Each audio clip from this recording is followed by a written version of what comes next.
Hey, welcome, David here. Welcome to another public study session. Hope plenty of people are going to be able to join. This might be a long one, might be quite a few hours. I have a lot of material to cover. I've been planning on doing this one for a few weeks, with the intention of upping the level of these internet debates and exchanges. So I got a lot of information on rhetoric, debate, communication theory, and this goes along with my study of consciousness, as communication is likely related to consciousness and how the brain processes messages. And I've talked about some of this before in linguistics, but on this level, we're going to be talking mostly about communication theory, rhetoric, and debate on not from a scientific linguistics, but more social science and historical view. So I'll put it this slide share and jump straight in with some slides. It's important stuff here. Hopefully everyone is going to benefit from this. Using certainly from a debate perspective, probably the most important thing to do is the research. So let's start the research. Okay, make sure my headphones are good. So some basic slides, just an introduction to debate from some slides I found. So introduction to debate in building an effective argument, just to get these definitions working in people's head. Most of these people know and have thought about, but just going forward to have these definitions thoroughly ground in our head to understand what we're trying to talk about. So argumentation, to take a side from a proposition and give the audience facts, intends to provide insight, offers a verifiable perspective for the audience, supports reasoning with valid evidence, considers opposing viewpoints, provides rationale to clarify, explain relevance and validity of evidence. Persuade, to try to convince someone to change their opinion. Attempts to influence the perspective of the audience by appealing to their emotions, sense of right and wrong, or to sense of identity. Selects facts and emotion to support opinion.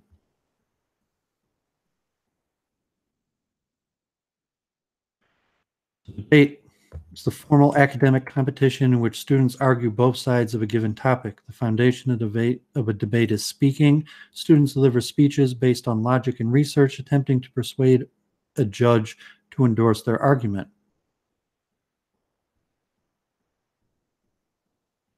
Fact, something proven to be true. Opinion, a feeling or belief. Quote, to write exactly what someone said or wrote. Resolve, make a firm decision to do something. Proposition, a subject to be debated. Evidence, facts and examples to prove something.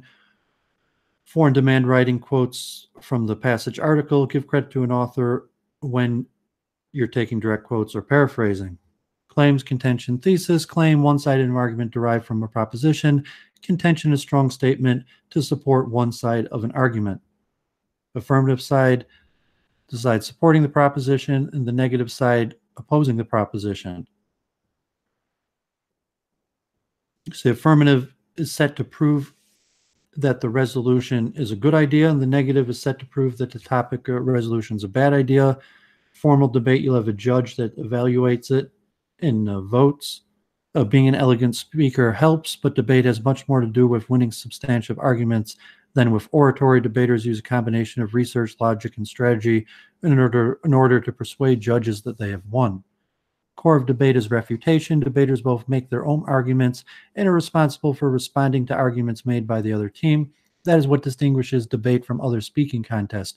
In order to adequately respond to the arguments made by the opposing team, debaters need to prove that their own arguments are better reasoned, better evidenced, have historical or empirical support, or have greater significance. Oppose, to be against. Counterclaim, counterargument, opposing argument or response to your claim, argument of the proposition. A rebuttal, a response to a counterargument or counterclaim. To concede, surrender or admit that someone else is right or correct in their argument. Okay, pretty introductory. Thanks, got a few people here. You put questions in the chat. Just want to get some of this basic information out quick as possible.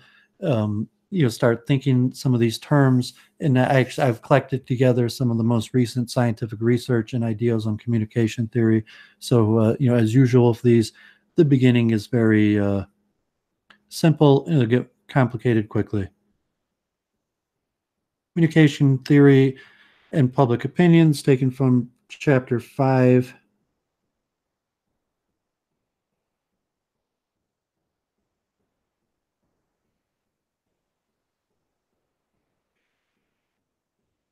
Okay, all communication is surrounded by noise. Originates with a source. We'll see a nice diagram for this. Using a medium, you send a message to a receiver who provides feedback to the source. Just the basic, what is communication? What's going on? You're having a message from the sender that travels through a medium to a receiver, and then you might have feedback. Noise envelopes communication and often inhibits it. It could be physical or intangible or even emotional. The source is where communication originates, needs to know who the receivers are, needs to be seen as credible, needs to know what kind of message is best suited to a particular audience. The message is the content of communication, confronts a serious challenge, getting people to pay attention, must be relevant, must be understood. The channel is the medium used to transmit the message, must be seen as relevant and credible. The receiver is the person or persons for whom the message is intended, and most receptive to message that specifically targets the receiver's interest and values. Feedback is the receiver's reaction as interpreted by the source to the message. Feedback is an indispensable part of communication. Makasatsu. An example, the message of the Japanese minister, World War II, Truman couldn't understand the transmission. The key to communication, if there's a breakdown anywhere in the communication process, communication does not occur. So here's the magic bullet theory, where you just have mass media directly informs the public. You have elites who inform the public, maybe like a Kyle type version. Two-step theory, where you have mass media to opinion leaders to the public, and that could be multiple opinion leaders. Some people, like on the JQ, might mention you could have a whole different variety of cast of characters, but are essentially giving the same message to the same people.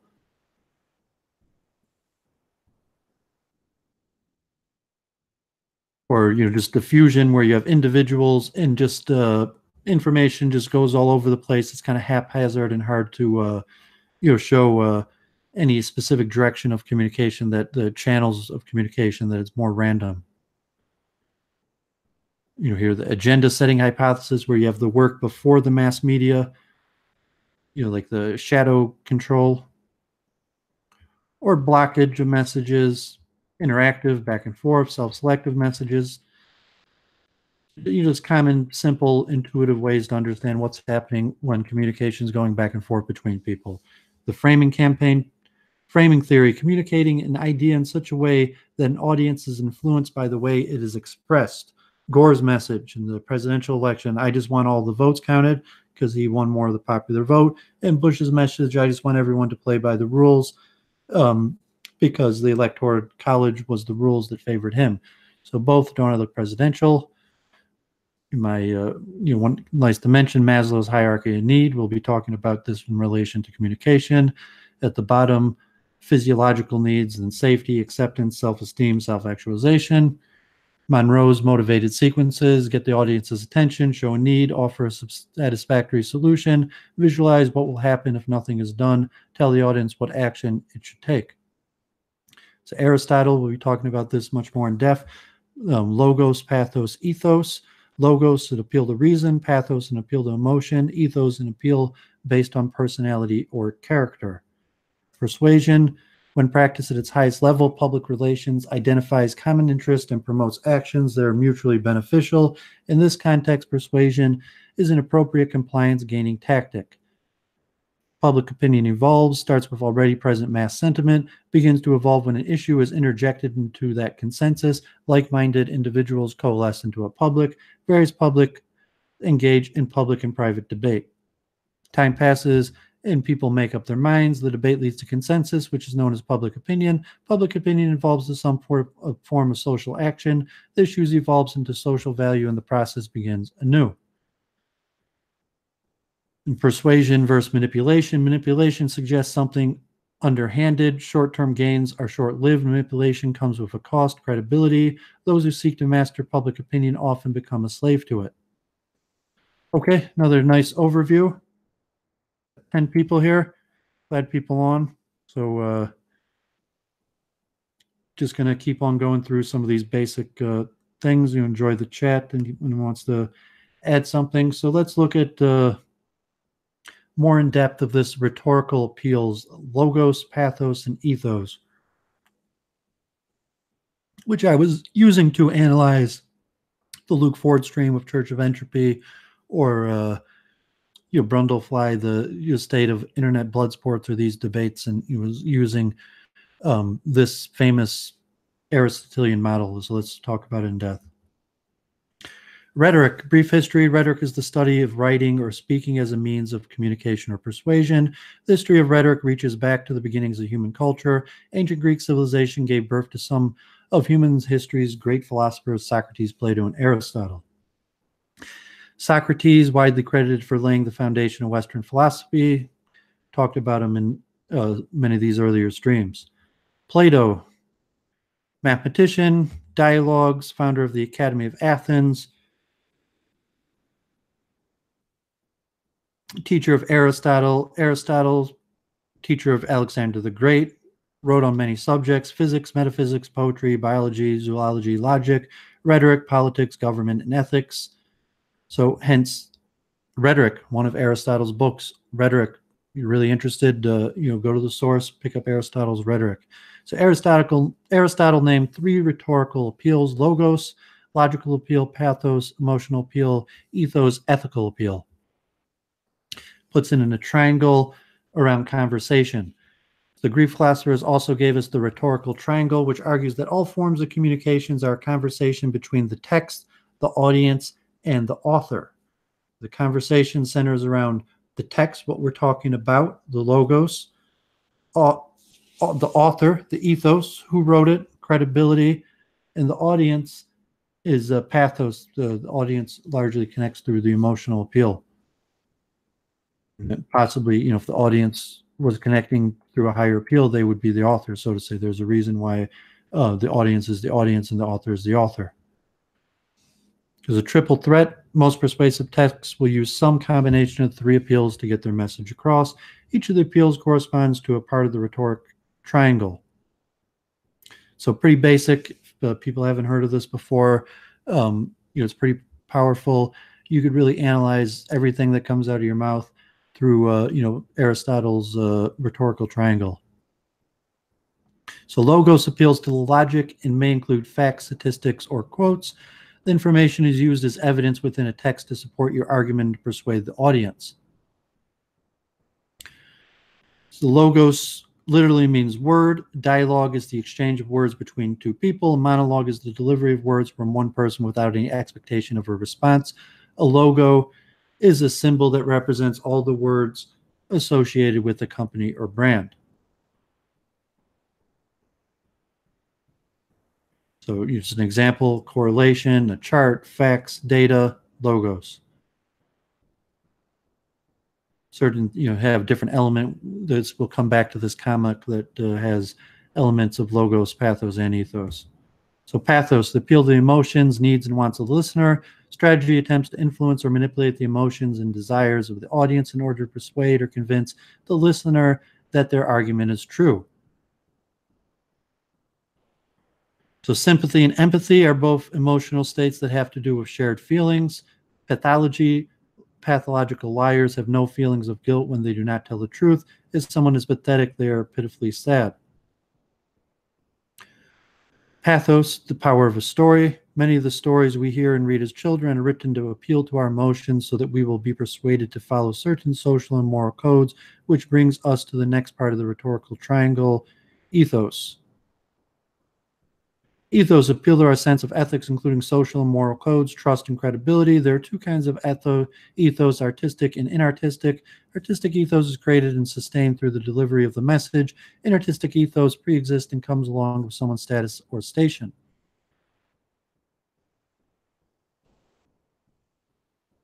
Okay, good examples. So ethos, ethics are a set of moral principles or a theory or a system of moral values. If you're said to be an ethical person, you are considered a good person and you most likely follow the rules. If someone has a good work ethic, they have a strong belief in work as a moral good. In other words, they work hard because they believe it is the right thing to do.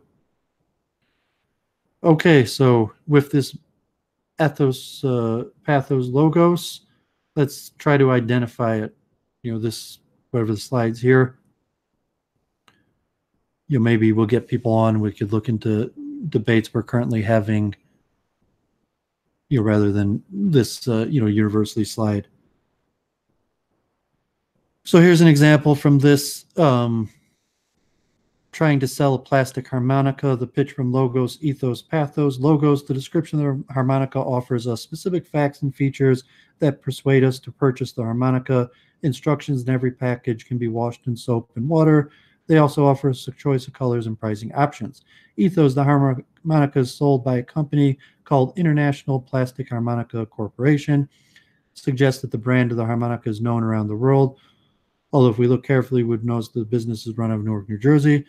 Pathos, the expression of their face communicates specific emotions. The word free is also shown in the description.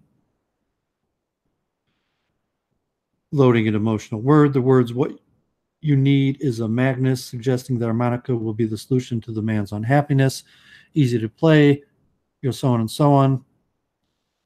People pause these and read these if they're interested in examples, or you could search the internet for countless examples of advertising arguments breaking down to logos, ethos, pathos. Okay, 12 people.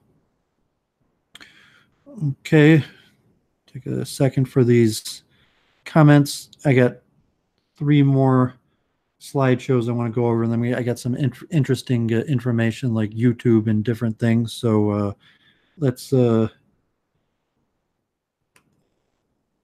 another introduction to rhetoric. Some of this will be repetitive, but you just get these names, history, ideas in your head real good, and then we'll be able to work with it going forward to analyze the current scientific evidence on how to win debates and rhetoric, influencing opinion. Rhetoric, according to Aristotle, rhetoric is the faculty of observing in any given case the available means of persuasion, using language effectively to persuade, inform, educate, or entertain. Refers to the art of analyzing all the language choices that writer, speaker, reader, listener might make in a given situation so that the text becomes meaningful, purposeful, and effective. The specific feature of the text written or spoken that cause them to be meaningful, purposeful, and effective for readers or listeners in a given situation. So what does it mean to be skilled a rhetorician? Being able to make good speeches and write good papers, but also having the ability to read other people's compositions and listen to their spoken words with a discerning eye and critical ear. Reading not only to understand the main and supporting points of what someone else writes, but also to analyze the descriptions the author makes as she works to accomplish a purpose for a specific audience. Being able to plan and write compositions, not just write them. Being able to examine a situation and determine what has already been said and written, what remains unresolved, and what you might say or write to continue the conversation or persuade readers to take action. I make that point constantly. If the information unique, is it already available? Are people just repeating themselves again and again? It's falling out of rhetoric and moving more into entertainment or some form of that. If someone wants to look up the famous Lou Gehrig's speech final address, your purpose goal that the speaker or writer wants to achieve could win agreement, persuade us to take action, evoke sympathy, make someone laugh, inform, provoke, celebrate, repudiate, put forth a proposal, secure support, bring about a favorable decision. So what makes an effective speech? Thesis, claim, assertion, argument, main idea. Subject, writers, or speakers evaluate what they already know, what others have said, and what kind of evidence develops their position. Speaker, the persona, the character the speaker creates when he writes or speaks, depending on the context, purpose, subject, and audience. Each audience requires the speaker writer to use different information to shape the argument effectively. So back to the Aristotelian triangle, interaction among the subject, speaker, and audience, or subject, writer, reader, as well as how this interaction determines the structure and language of the argument, a text or image that establishes a position. The rhetorical triangle again. So understanding persona. If you understand persona, you'll be able to do two things: speak or write so the audience perceives you as a distinct character, usually one who is educated, trustworthy, and well-intentioned. Make inferences or judgments about the character and personality of another speaker or writer, and analyze how that writer appeals to the audience and how he invites the audience to interact with material and how he wants them to act afterwards. Writers usually want the persona they develop and the voice they use to be genuine and reflect who they really are. Sometimes they use another voice for comic effect or to underscore a seriousness of a situation. Writers use their voices to affect a reader's understanding and belief. I mentioned how this might directly apply to e-persona, anonymous accounts on YouTube, for example. So the Aristotelian ideas are just as practical today as they were in ancient Greece. So understanding appeals to the audience. Back to ethos, character demonstrates credibility to speaker, shows that she knows important and relevant information about the topic at hand, and is a good person with the audience's best interest in mind, emphasizes shared values between speaker and the audience. Logos, the reason, offers clear rational ideas and develops them with appropriate reasoning, examples, or details. Pathos draws on the emotions and interest of the audience so that they will be sympathetic to his or her central ideas and arguments.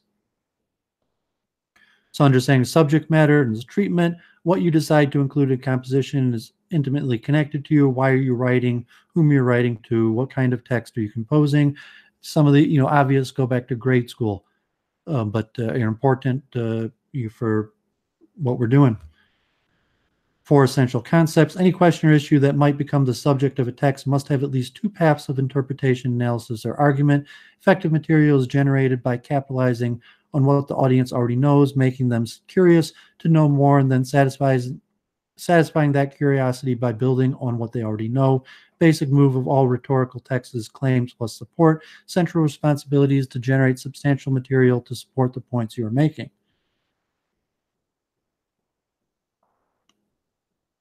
So the revised triangle, to put it into a context, that you also have SOAP ST, subject, occasion, audience, purpose, style, tone. We'll be looking at quite a few of these different models and the scientific studies related to them. The classical style, introduction, piques the reader's interest, challenges them, otherwise catches their attention, often when the writer establishes ethos. Narration provides factual information and background material of the subject at hand, establishes why the subject is a problem that needs addressing, often appeals to pathos. Confirmation, usually the major part of the text, includes the proof needed to make the writer's case. Most specific and concrete detail appeal to logos. Refutation addresses the counterargument, a bridge between the writer's proof and the conclusion, appeals largely to logos. Conclusion brings essay to a close, usually appeals to pathos, reminds audience of ethos established earlier, brings all the writer's ideas together, and answers this question, so what? The patterns of development, arrangement according to purpose, narration, storytelling or recounting a series of events. Chronological story supports a thesis. Description, emphasizing the senses by painting a picture used to establish mood or atmosphere. Process analysis explains how something works, how to do something, or how something was done. Key is clarity. Exemplification provides a series of examples to make argument clearer and more persuasive. Induction, a series of specific examples, leads to a general conclusion. Comparison and contrast juxtaposes 2 things to highlight similarities and differences, used to analyze information carefully, revealing insights to the nature of the information being analyzed. Classification and division sorts material ideas into major categories by answering the question, what goes together and why, makes connections between things that may seem unrelated. Definitions lay the foundation to establish common ground or identifies areas of conflict, clarifies terms. Cause and effect analyzes the causes that lead to a certain effect and the effects that result from a cause. Important to carefully trace the cause and effect and to recognize all possible contributing causes. So conducting a rhetorical analysis. The goal of the rhetorical analysis, break down the text as a whole into sum of its part. What is the writer trying to achieve? What strategies are they using to meet the goal? Are the strategies effective? So questions to ask while doing critical reading. What is the general subject of the text? Does it have meaning to you? Is it controversial? Does it bring up other associations in your mind? What is the thesis? How does the thesis comment on the subject? What is the purpose of the argument? What are the authors hoping to achieve? What is the tone of the text? How is the tone developed through the piece? How is the tone effective in achieving the purpose? Who is the audience for this argument? The three appeals, does the author consider the rhetorical triangle? If not, where does the author fail in this regard? If so, what are the strongest appeals and how do they affect the success of the piece?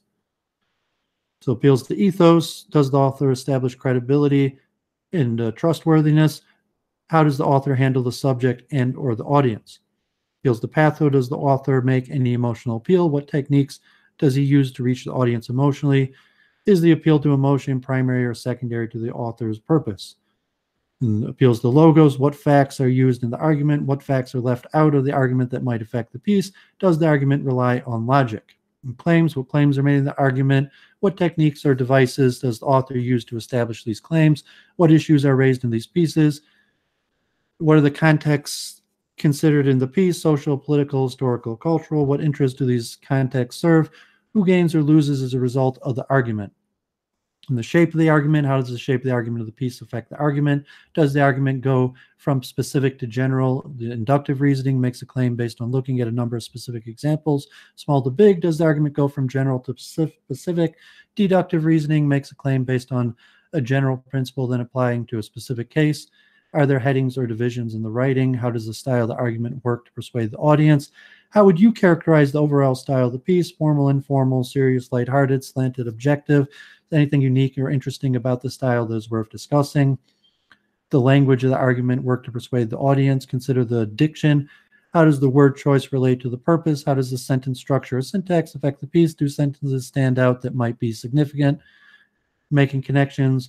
No matter what items you choose to comment on, during a rhetorical analysis, you must make connections to your thesis or to the author's purpose. Don't just make observation about a text. You must tie it to something important about the bigger picture of the piece as a whole. So they're reminding me of my university days when I was doing writing, because unless you become a YouTube streamer, unless you become a YouTube streamer, you might not end up using this so much, but everyone uses it in writing. And from the business world, people today, like, for the main skill that people are lacking is being able to write a good memo, being able to concisely express their point. So any of you who took university writing requirement or had to write like thesis probably went over this stuff, because that's what it takes to write a good paper. And for those of us who have went on in debates or in the streaming world, we're giving the written word, to which is more rare. This is useful just in conversation with anybody who we talk to, talking with our friends and family or whatever.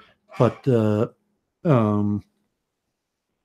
so let me pound on a few more PowerPoints, and I'm going to look at some interesting articles. I got two more here that from the beginning that I wanted to get to.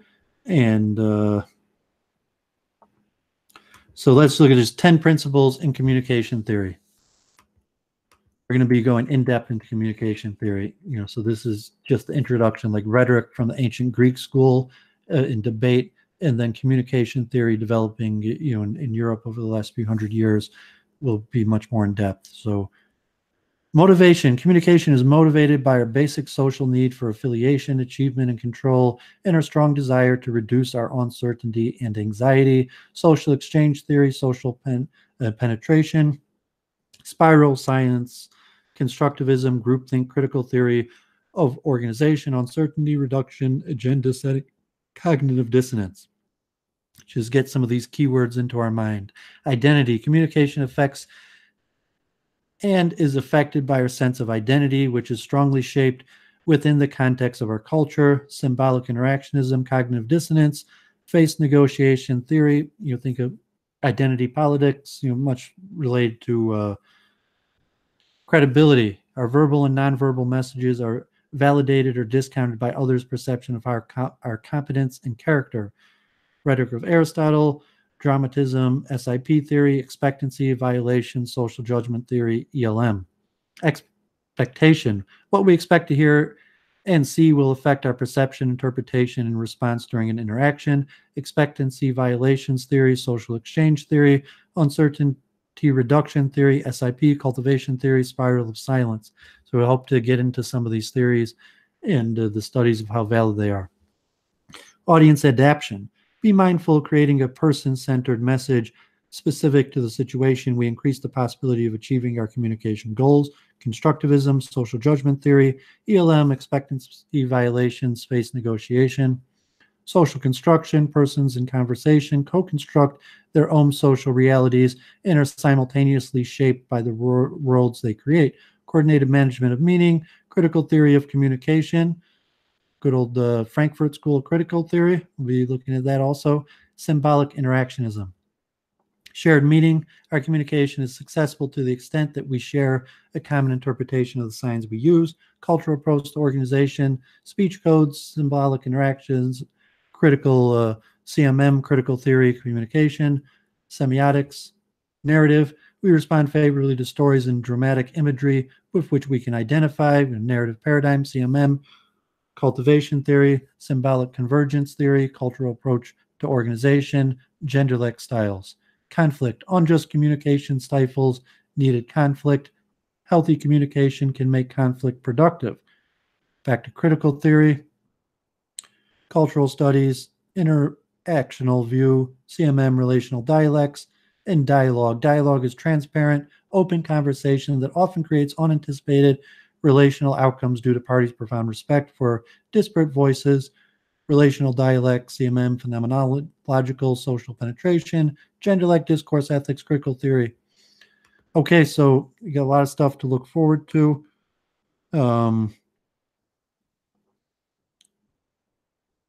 I did prepare and read these slides before. Not a lot. I mean, this is like preparation, obviously. Like if you had we're taking a university class and a professor had been using these same slides for years, or like a traveling guru that goes around, a business person speaks on these slides. So I read over them a few times, but I didn't actually practice saying it out loud. So, trying to up my own game by doing this, I started these largely for my own benefit. So this is my last of these slides, and then I have some interesting data on like YouTube and statistics and studies that will go straight into that. So more terms: rhetoric, rhetorical situation, subject, speaker, audience, occasion, purpose, Aristotelian triangle, context, rhetorical appeals, ethos, pathos, logos, concede, refute, counterargument, persona. Rhetoric. Aristotle defined the term the faculty of observing in any given case the available means of persuasion. In other words, it is the art of finding ways to persuade an audience. Rhetoric is used for everyday purposes: political cartoons, images, memes, Twitter. So you have manipulative rhetoric, deceptive rhetoric, civil and effective rhetoric, receptive rhetoric. It is part of our job as informed citizens and consumers to understand how rhetoric works so that we can be wary of manipulation or deceit while appreciating effective and civil communication. Okay, skip through some of this. So manipulation rhetoric. This is an example of manipulative rhetoric because it is manipulating men to thinking that they are not men if they do not join the Navy. Simple cheat death, more manipulative. Deceptive. Occasion, context, and purpose. Occasion, the time and place that the text was written or spoken. Context, the circumstances, atmosphere, attitudes, and events surrounding the text. Purpose, the goal the speaker wants to achieve.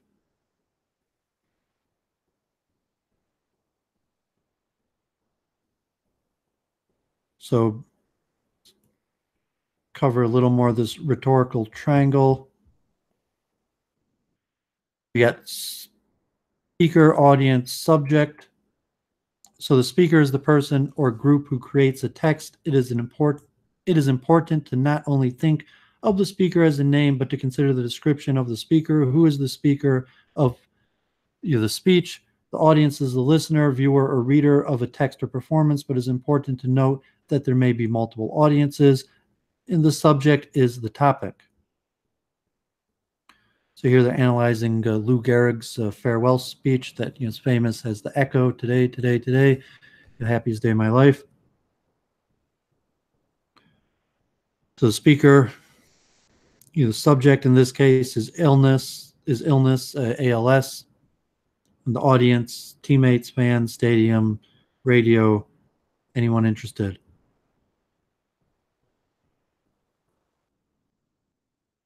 Here we had SOAP's T before. Here sometimes they just have it SOAP, subject, occasion, audience, purpose, speaker. Use this tool to analyze it. Don't have enough time to go into all of it. More ethos.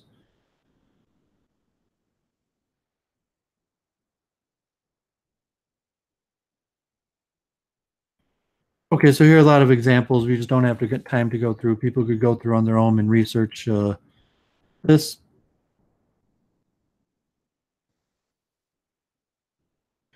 Okay, you read the chat.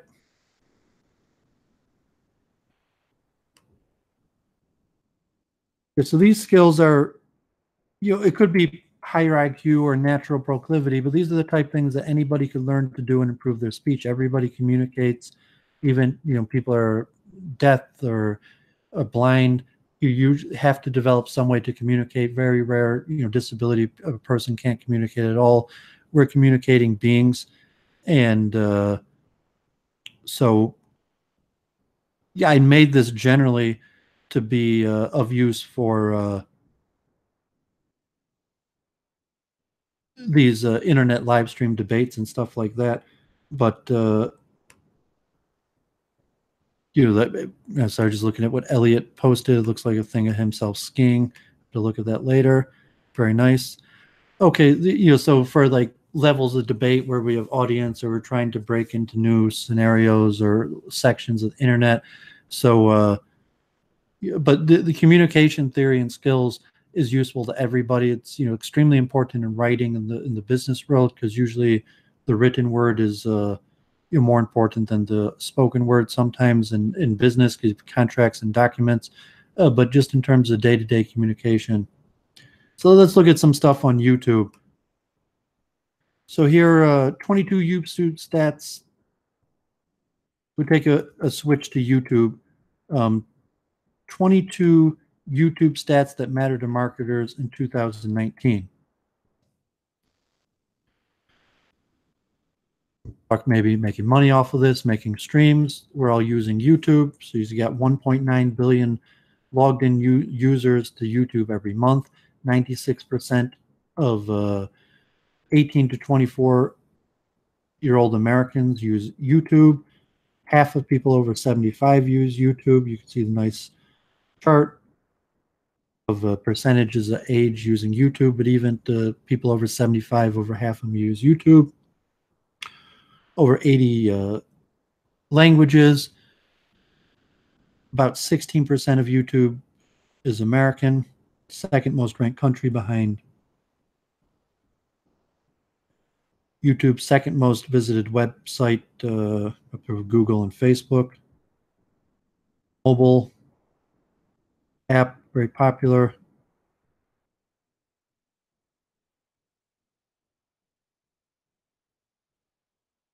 So there's some interesting things, but relaxation videos getting popular.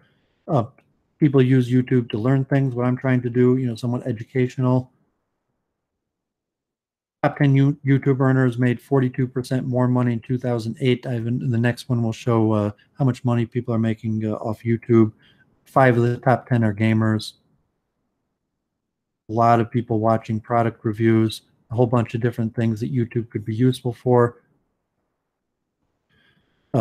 Businesses, a lot of brands. Lego happens to be the biggest brand on YouTube, but almost all brands are creating YouTube page.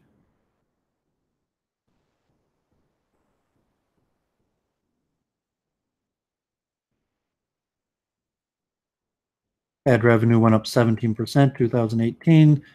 YouTube doubled the number of pre-roll ads it shows. Okay, random.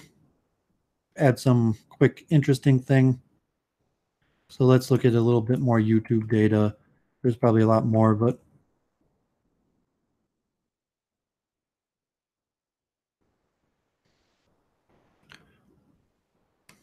okay. People know, like, I'm trying to keep this topical to the debate and rhetoric, to the stream.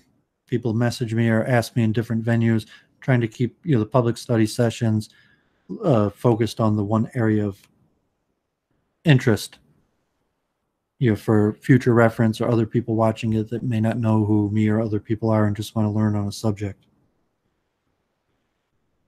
Okay, so this one, I think I put in the chat. You got some just data points.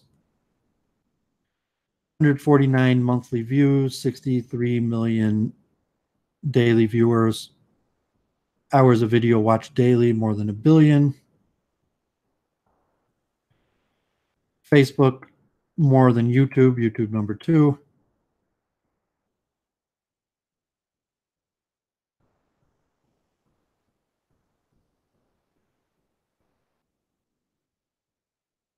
US has the most active users by country in millions, 167 active viewers in America. Huge increase in the uploaded material. Minutes spent on YouTube per month, still behind television. Most popular channels, T-Series, SET, WWE, up there. Age distribution.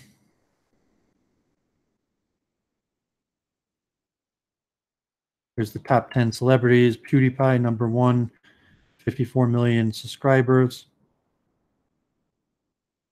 Top video, Disputations, over 5 billion views. You look through them.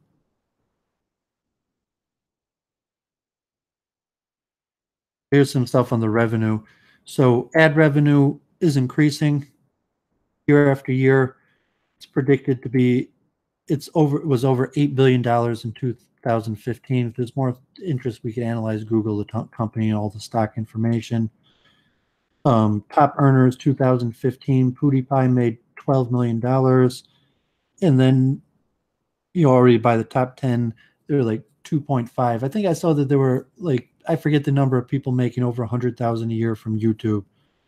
So here's kind of the cost per view. You're looking to make money off of it. It's not so easy to do. You can even go to this influence marketing club and see how much money you might make off of how many views you might be getting. And you need quite a few views to be like making, you need, basically at least 10,000 views a day to be anywhere near making a living off of it, and really much more. So I thought I'd cover that. Just put the Wikipedia here. Also, we'll be looking at social impact of YouTube, on education, innovation, collaboration, crowdsourcing, broadening awareness, social issues, effect on values and standards, personal connections, negative effects, journalism, direct effect on world events, political ideas, express racial minorities, all these different things are interesting in studying. Saying like your genre, we're just one small corner of the internet dealing with a few small people. And I'd like to go more into the numbers. I wanted to focus this more on the art of debate, rhetoric, and communication, but noting from Aristotle till today, we're talking on YouTube, and what's the nature of communication? Has it changed? And we'll look into some systematic study of this.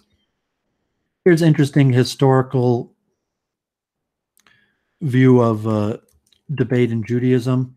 We know historically Jews have taken part in public debates with ruling parties, with rulers who didn't like us that much, and the debates might have affected what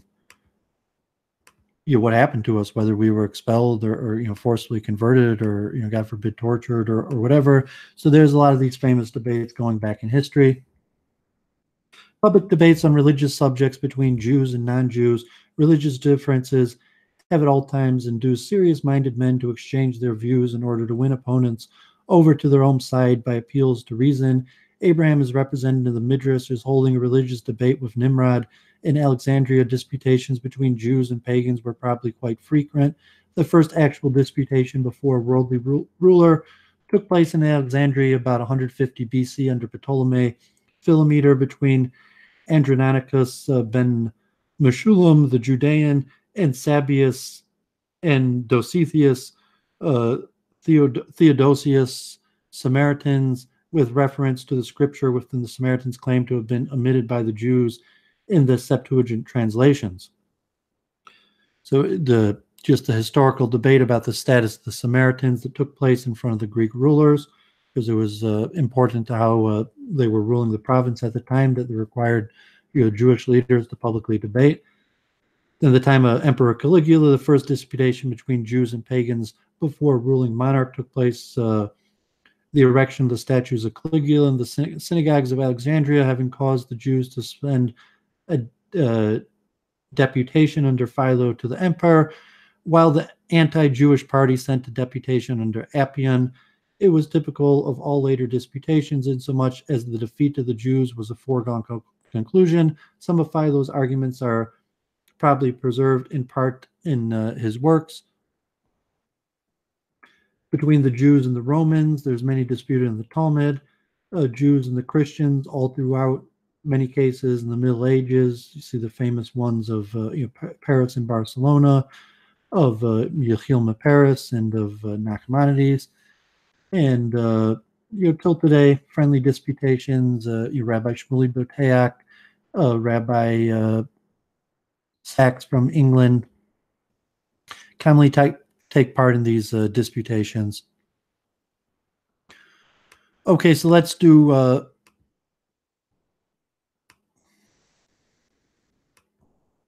some statistics. So we're going to look at Pew. This one's how Americans encounter, recall, and act upon digital news. I'll put this in the link, just for people to have a feel.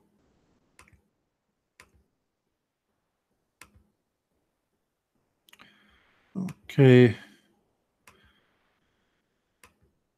So, see its relevance today, how people get news, how people get information. Then we're going to deal quite a bit in actual information theory.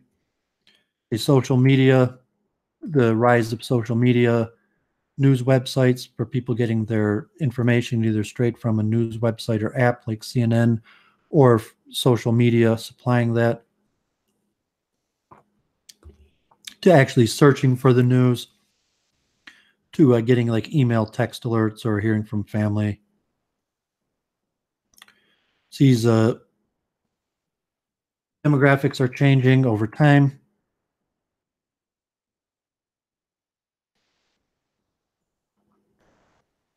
So if it comes from a family or friend in a text, the person's most likely to act on the news.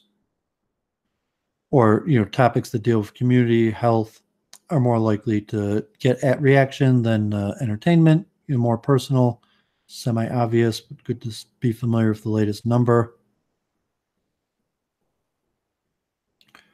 So the long survey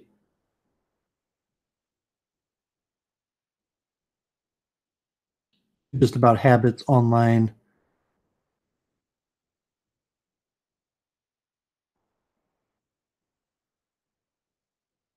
Breaking into different style news consumers.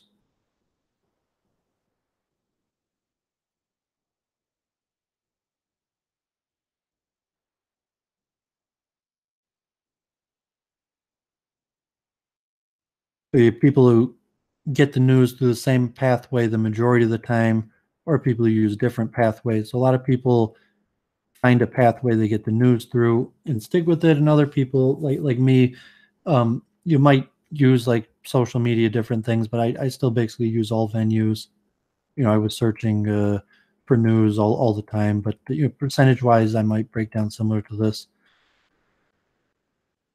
Speaking to someone, most common way to deal with news. People do it offline. That's what we're creating this venue for, online, to speak about news online to real people. Search for more information, or share on social media, to email it or bookmark it for later, to actually comment. Not many people actually comment on stories. So 40% of the time is spent seeking out the news. Another third or so just happening upon it or from another topic. So you got age and gender differences for use of social media. So there's actually women use social media more than men. Obviously, younger people using less email, text, and alert. So these will, when we go into communication theory, that most of this predates the online presence. There are new studies on this, but to have this in mind for when we go into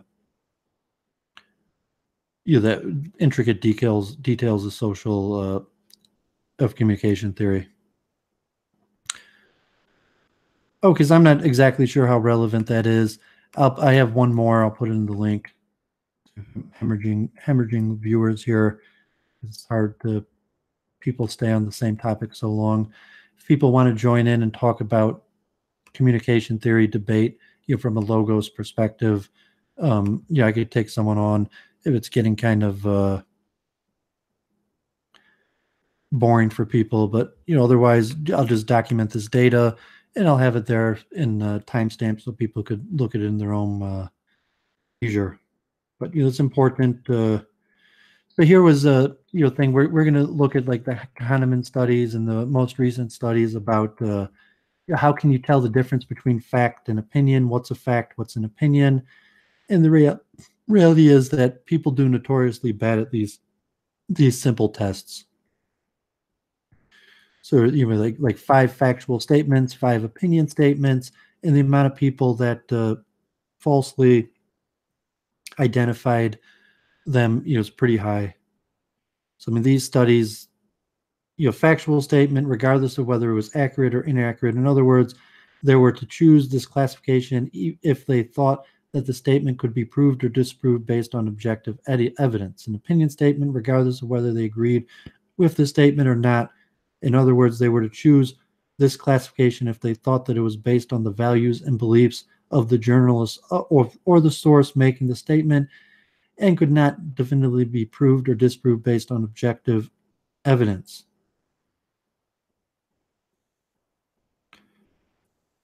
And here you see differences between Republicans and Democrats, whether they think something's factual, like spending on Social Security, Medicare, and Medicaid makes up the largest portion of the U.S. federal budget. Republicans 9% more higher than Democrats to think of that. Different factors. I encourage people to read through these. Here's something. Immigrants who are in the U.S. illegally are a very big problem for the country today, where Republicans 50% say yes, 19 say no, or as a fact. These are just people, whether they label it as a fact or an opinion. So, participating in these debates, these things should be, semi-clear. The ethos, the source, like it came from Fox News, Republicans are more likely to believe it.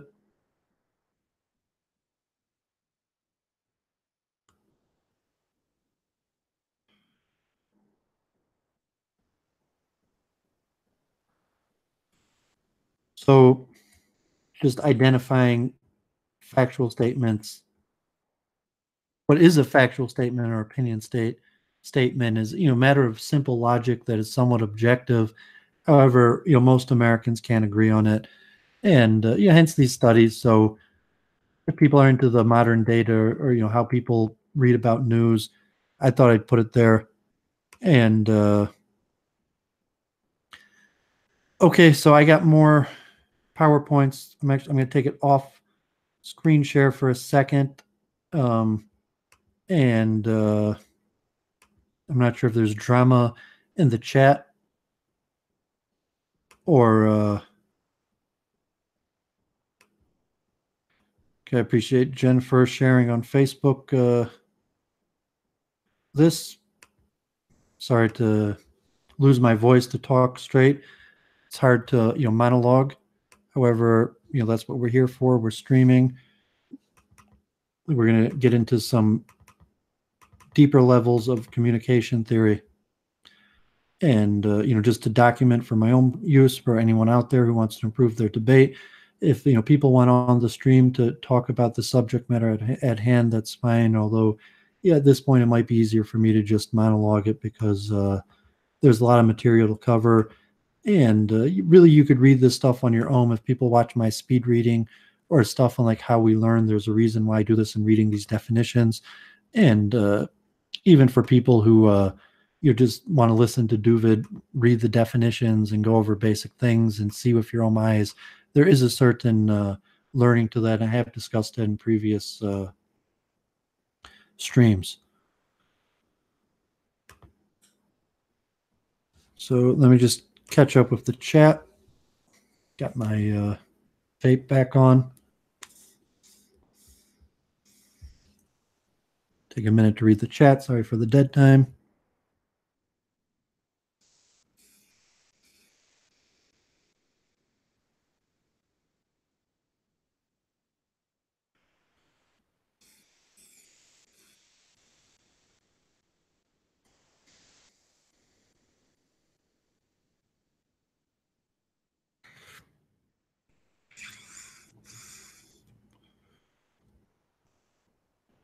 Okay, thanks for the advice, Ricardo. It's tough. I have so much material to like reflect on it. It's always a question of more material or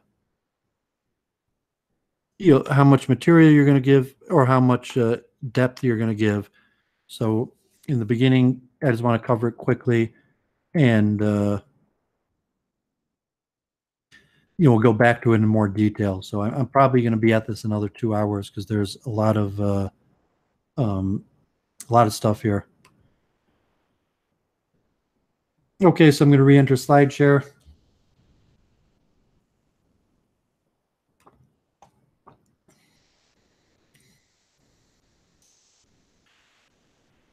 Okay.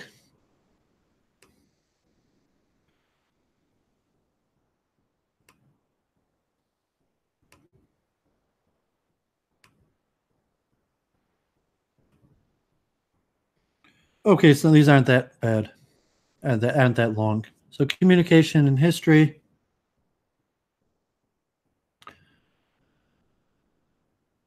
It's from college courses I found. You have the Shannon and Weaver communication model. The simple one: message, signal, channel, receiver, message.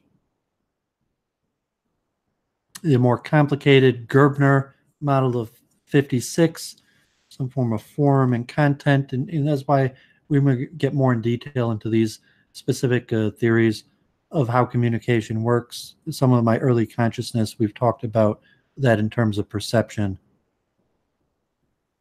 Social exchange of meaning whose outcome is the measure or mark of social relationship. Communications, oral, face-to-face dialogue is speech, appearance, haircut, clothes, jewelry, cars.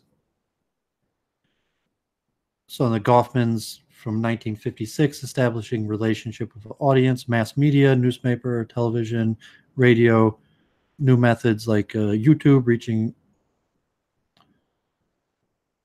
Communication appears on all levels of society in infinite shapes. Communication is vital to social life. Communication is social life. It is therefore important to study the implications and nature of communication in a given society. So you have medium theory. Given this background, we can safely conclude that changes in the media landscape, the conditions in which we communicate, has implications for society at large. Medium theory is the name describing research on the particular characteristics of a medium and its impact on society. From Meyerowitz. Canadian School of Thought, 1950 to 85. Focus on large-scale social change, not production, content, or audience, as the majority of media and communication scholars do. Controversial, techno-determinist, non-empirical, poetic in style. So here's some examples of medium theory. The bias of communication. Different media have different biases, spaced biases or time biases. The medium is the message. Global village, no sense of place. Okay, so history of communication, obviously Gutenberg and the printing press, the mechanical printing press, mass distribution, democratization of literacy, translation of the Bible, and nation state. However, as we learned in the beginning of this class, communication is vital to social life. If people are all naked and mute, we would not have a social hierarchy, only a biological one based on shape, size, muscle, and impulse. So when there's social life, there's communication. The art and symbols of Ice Age man. From another study, according to many, history began with writing around 5000 BC, 25,000 Ice Age cave art. Images and symbols were apparently used as we use images and symbols today. I've discussed this in some of my previous public study sessions related to consciousness. So, little nice timeline of communication theory.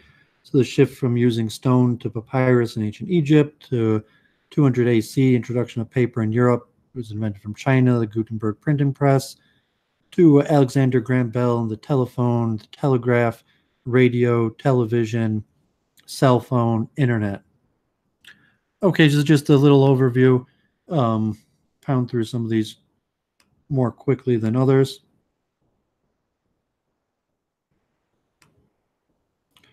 Okay, so let's look at communication theory. Simple notion becomes a comprehensive communication theory. So this is the Giles, looking at Giles' theory of communication. Giles launched a program of lab and field research on speech accommodation. When don't we adjust our speech style? What is our motive for not accommodating? Is accommodation always conscious? Do others accurately perceive our intent? Do we adjust what we say the way we say it? What social consequences exist for over-accommodating? Giles offered communication accommodation theory as a theory of intercultural communication that actually attends to communication. Accommodation, constant movement towards and away from others by changing communicative behavior. It's a convergence strategy through which you adapt communication behavior to become more similar to another person. You adapt sound and cadence of the other person, talk in a way that is easier for the other person to grasp what you are saying. Discourse management, satisfy other person's emotional needs. Divergence strategy of accentuating the difference between yourself and another person. Divergence from the norm speakers may persist in their original communication style regardless of the other person, or over-accommodate to patronize the other person. Divergent motivations for convergence and divergence. Desire for social approval, main motivation for convergence. Does not explain why we frequently communicate in a divergent way. Does not account for the fact that we often act as representative of a group. Social identity, group membership, and social categories that we use to define who we are. Motivational continuum with personal identity at one end of the scale and social identity at the other end. Communication will likely become divergent because of their need to emphasize their distinctiveness. So initial orientation, communicators' predisposition to focus on either their individual identity or group identity during a conversation. Collective cultural context, we-centered focus, emphasis, similarity, and mutual concern within the culture. Communication to outgroup, often divergent. So initial orientation, distressing history of interaction. If previous interaction is uncomfortable, competitive, or hostile, both interactants will tend to ascribe outcome to other person's social identity. Stereotypes, the most specific and negative images people have for an outgroup, the more likely they are to think in terms of social identity and resort to divergent communication. Norms for treatment of groups, norms, expectations about behavior that members of group community should or should not occur in particular situations. High group solidarity, high group dependence. Communicators have an initial intergroup orientation when they have strong identification with the group and high dependence on it for relation warmth and sense of warmth. So the critique, enormous scope of the cost of clarity, communication, accommodation theory morphed into a theory of enormous scope, explanation of data, prediction of future, quantitative research, practical utility. So communication, accommodation theory, relative simplicity, structure, and underlying terminology are not always represented consistently in text and propositions. Testable hypothesis, the theory as a whole probably cannot be tested at one time. Listeners regard convergence as positive and divergence as negative. It is not important how the communicator converged or diverged, but how the other perceived the communicator's behavior. Objective versus subjective accommodation, disconnect between what researchers observed and what participants heard and saw. Giles, one does not converge towards or diverge from the actual speech of the recipient, but towards from one stereotype about the recipient's speech. So attribution theory, our response to others' communication hinges on the behavior we perceive and the intention or motive we ascribe to them from speaking that way. Attribution, perceptual processes by which we observe what people do and then try to figure out their intent or disposition. Listeners who interpret convergence as a speaker's desire to break down cultural barriers react favorably. Benefits and costs of both convergent and divergent strategies. So like and dislike could be based on environmental context of speech, status, physical environment, communication climate, speaker's speech style, accent, formality, expressiveness, speaker's physical ability, competence, content knowledge, and motor skills, speaker's effort to communicate, adaptation, compensation for all of the above. Okay, yeah, good stuff. Maybe hopefully Church of Entropy is watching, we'll be able to discuss some of this Saturday night in our overview of the internet debates that are going on.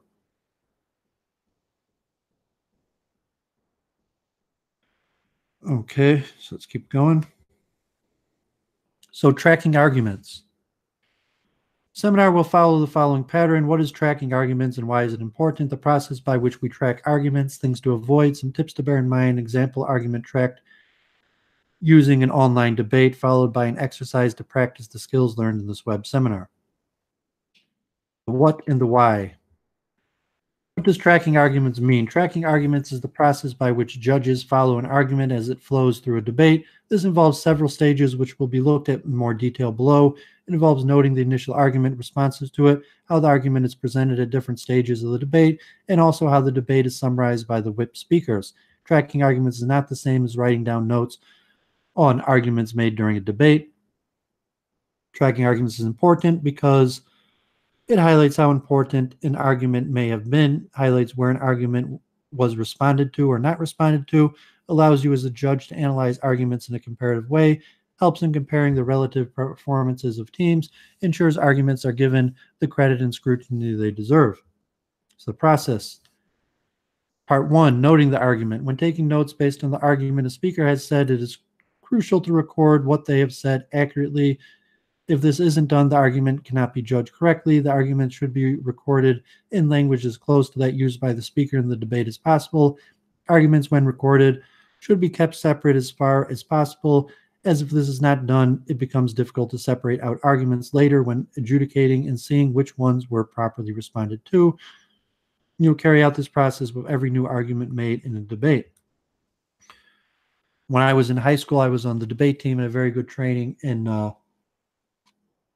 note-taking, shorthand, where we could actually get huge amounts of information recorded on paper to almost give back 90% word for word of what the other person said. There's a lot of skills to note-taking. To formally judge a debate, it's much more you to take the notes, although the internet blood sports, I don't think too many people are doing that, to maybe no one. So part 2, noting responses. When an argument is responded to, you should accurately record the response, but also make a very brief note of which argument the speaker is responding to. Do this, different methods. Try to track arguments in such a way that records relationships between arguments will not appear confusing. Some people like to draw lines from arguments to rebuttals. Others prefer to use words or symbols to link them. Using this technique will also aid you in giving accurate and constructive feedback to teams after a debate. Sometimes an argument will not be responded to, and if this happens, you should make note of this and bear it in mind when adjudicating on the debate. Two other issues to bear in mind: implicit responses. This is where a team responds to an argument not directly, but by virtue of something else they have said. They're more difficult responses to find, but you should look out for them nonetheless. Multi-purpose responses. Some responses will have the effect of rebutting several arguments at the same time. These are perfectly valid responses. You should take note that when this happens, as it may negate the need for the team to respond to several other arguments their opponents have made individually. So part 3, examining representations. It's not simply enough to note arguments made and then examine responses to those arguments. Judges should be vigilant of how a team represents an argument when they attempt to rebut it. If an argument is made that says smoking should be banned because it causes serious negative health consequences, it is not acceptable for another team to respond by saying the proposition said smoking should be banned because everyone who smokes gets very sick. We disagree because. This is not an accurate reflection of the argument made, and therefore the response will be less crucial than they had represented the argument correctly. Like we talk like steel manning, straw manning, different logical fallacies we might have time to go over later. If you follow these steps, by the end of the debate, you will have accurate notes containing the arguments made, the responses to those arguments, record of whether the arguments were accurately represented, a note of where arguments were not responded to, a note of where an argument rebutted several arguments at once. These things will help you to judge comparatively between the teams. It will also ensure you are giving due consideration to all the arguments made during the debate. Things to avoid. Avoid making brief notes on rebuttal. These notes should be as thorough as those for main arguments. Avoid using your own language to record arguments. Stay as close to possible as the language the speaker used. Avoid going looking for implicit responses too often. If one exists, fine, but not attempt to read into speeches looking for responses that are not there.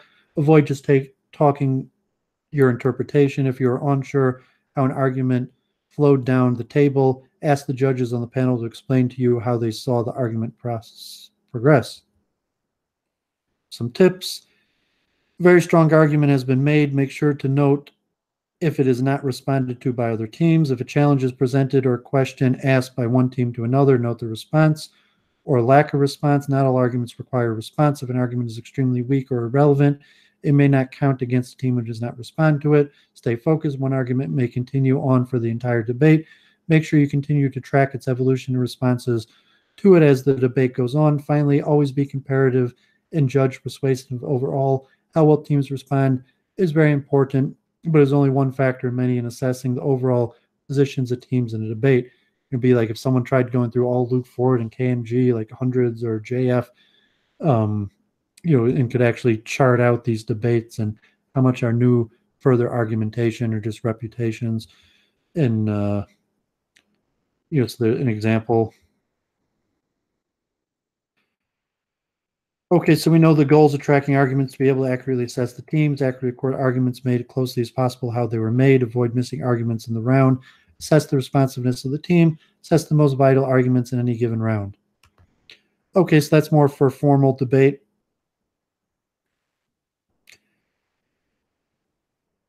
And okay, yeah, so I'm glad you're there, Church. Hopefully, we'll apply some of this Saturday night if we keep on talking about the Luke Ford stream. Or I might be done like an hour and a half if you're back around or want to join in at some point and talk about this. Just let me know, and I'll send you a link, and we could try applying some of this to the ongoing scenarios we're having. So we got communication theory, principles, practices, message mapping tool, interviews, presentations from the Owens Corning Company. This was a internal, a lot of businesses, like I'm in management.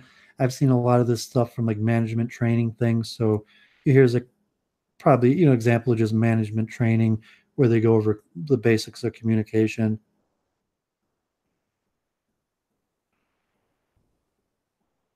Okay, principles for communication: have an agenda, anticipate questions, stay in your boundaries, take control, keep your cool. It's not so much what you say. Our behavior affects the perceptions and attitudes people have about us. Communication impact. What you say, about 30% content and words. What they see, 40% pictures and graphs. Engaged tuts, 70% models, products, tools. So it's how you say it what matters. 10% what we say, the words we choose, how we put our words together, create meaning, appropriation of our words. 40% how we sound, sounds, tone, volume, pitch, articulation, resonance, richness, fullness, quality, variation, emphasis. We talk about like YouTube streaming and just having your technology good. How you sound is more important according to what you say. How we appear, gestures and movement, facial expressions and eye contact, presence, body stance, and posture. The words we choose, less is best, colorful language, pause effectively, eliminate paralanguage, appropriateness of our word, you got to know your audience, run a sensitivity check, avoid jargon, organize our word, vertical or horizontal communication, message mapping. So the delivery channels, understand yourself, how do people perceive you, introvert or extrovert, do you like to communicate or would you prefer to work independently all day, every day without having to talk to anyone? Understanding the audience, body language, eye contact, look at audience individually. Thank you for listening to me. Rotate audience attention. Make each person an audience of 20. Believe presentation involves them personally. 2 to 3 seconds of sincere, natural, and sustained eye contact with a large audience. Pick several people in different parts of the room. Gestures. Descriptive and specific visual pictures of words. Illustrate key points. 55% of impact comes from what people see. Avoid random hand movements. Emphasis. Use when describing numbers, location, size. Get out of your body space. Facial expressions. Simple smile could be the best. Automatic response to help illustrate words. Feeling. Carry yourself as a success. Express it with your face. Pride of topic. Happy to be here. Posture and movement. Convey conversation, attitude to put people at ease. Posture should be professional and comfortable. Stand up straight. Keep head up. Move with purpose. Voice, relax if you can, breathe, project your voice, yourself, quality, good rate of speaking, volume, inflection, articulation, a message mapping, strategic visualization and framework process, focuses on goals and desired outcome, creates a clear chain of thought, streamlines key points using rules of 3, can be used for any communication situation. Example of message mapping. Vertical mapping and horizontal mapping. Vertical mapping organizes and clarifies your message, key messages. Horizontal mapping allows you to brainstorm and colorize your message, ancillaries that help the audience understand or retain the key messages. Overcome fear of a blank sheet of paper. So we discussed this before. Message mapping guidelines. First, think of the overall desired outcome for the presentation. What is it that you want your audience to leave with? Then think about the 3 key messages that support the overall outcome. Put them in the 3 middle boxes. Once the vertical section of the message map is complete, you can think about the horizontal pieces. These can be stories, examples, slides, a prop, since the focus of the presentation should be on the presenter. These are ancillaries that help the audience understand or retain the message. Next, think about 3 supporting points to each of those key messages. They will go next to the lines coming out of the boxes. These should be words or phrases, not sentences. In the introduction, you want to grab your audience's attention, maybe use a short story or anecdote that relates to your message to get them interested in what you have to say. Also tell them what you'll be talking about, the 3 key messages. In close, you want to again reiterate the key 3 messages. So here they're not mentioning the Pathos, Ethos, Logos, but we saw how that fits in here also. You have the right to be treated courteously, to keep the discussion in your area. You have no right of review, interview, real life. Avoid media conflict, be polite, meet them halfway, take another step, understand that media are doing their job. Don't overstep your bounds. Try to prohibit media from doing something they know they can do, such as photograph the facility from public property. Stick to the facts, stick to your message, don't lie ever. To have your own agenda. Your job is not to answer media questions. Your job is to deliver your message. Tough questions to deliver key messages. Know your key messages points, maximum of 3. What do you want to see on TV or in the newspaper? What do you want remembered? Say it, repeat it, say it again, repeat it with emphasis. Buying time, can't talk now. Pre-interview discussions, preview the questions, what's the angle, clarify your expertise in advance, anticipate hard questions, avoid surprises, use to bridge to key messages. Body language, take control, avoid repeating negative statements, avoid no comment. There is no such thing as off the record, repeat key messages. The interview isn't over until the reporter is gone. If a crisis, hold post-crisis presentation review, how to prevent simple crisis in the future, how to improve performance the next time, give the feedback, frame your team and audience, analyze media coverage, plan proactive communication, schedule formal communication, media training. If it's no crisis, just performance appraisal, job interview, communication with child parents, school board meeting, communication, volunteer activity. Have an agenda, anticipate questions, take control, keep your cool, stay within the boundaries. Okay, pretty simple. That's kind of like a business primer that people would get. As a communication theory and rhetoric is actually something you could have like an advanced PhD in. But it's such an important topic that, even in elementary school, when you're reading basics, you might have came across ethos, pathos, logos, and some of these ideas. But some of them, we'll see in the writings are front, research, social science, neuroscience. So I think this one gets into some more theories, and then we'll start actually looking at some of the papers. So this is an overview of communication theory. So Harold Lasswell, 48, who says what in which channel to whom with what effect? 53, fearing communication behavior is a specific form of moral behavior which occurs in a situation or field possessing specified properties, the parts of which are in interdependent relationship with each other. A theory of such behavior is concerned with forces, psychological, social, and physical, which determine the course of this behavior and its outcome in relation to the culture in which it occurs. Such theory should formulate hypothetical constructs and present a terminology with appropriate definitions in the following 4 interrelated areas: the forces which determine the effect of communication, that is, constructs regarding individuals, designated interpreters; the forces which determine the production of communications, the constructs about communicators; the nature of communication content considered as a stimulus field; the characteristics of a situation or field in which communication occurs. So Claude Shannon, information theory, more related to how computers process it. Back to Shannon and Weaver, the information source, message, transmitter, signal, noise, receiver signal, receiver message. It's a simple linear model. In a perfect communication system, the sender and receiver have identical knowledge of the code. All possible messages are known in advance. The source makes a choice to send a message from the set of possible messages. The receiver needs to know what choice the sender made.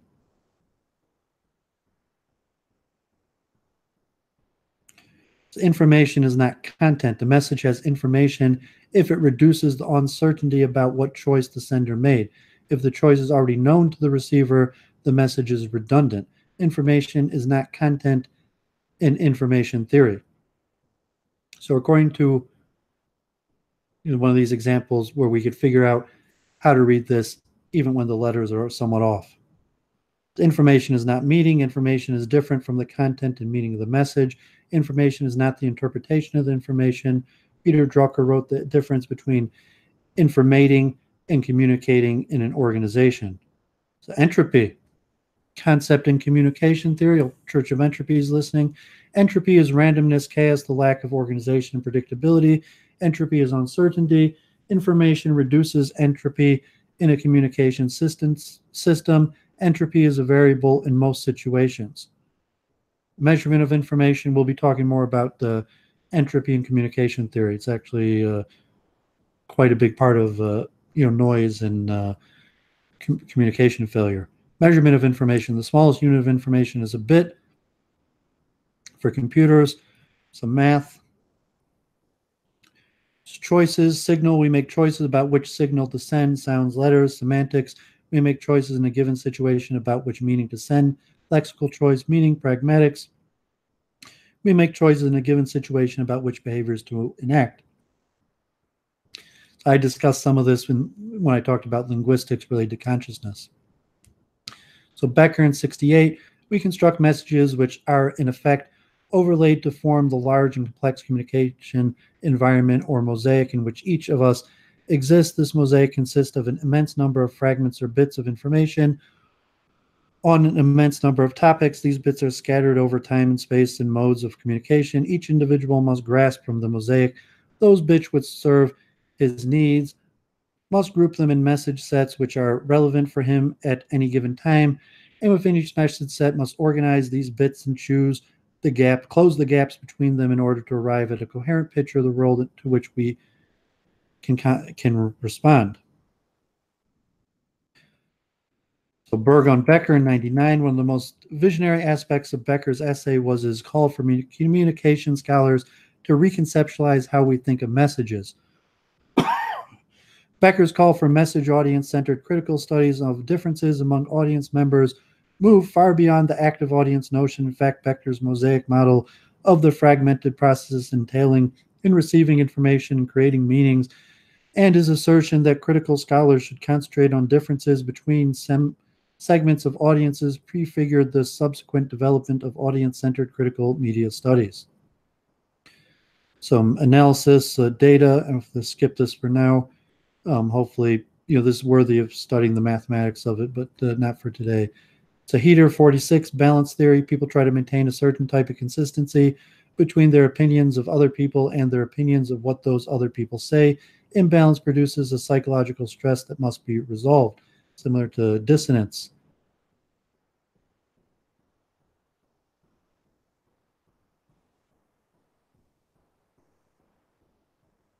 So some charts of balanced and unbalanced situations.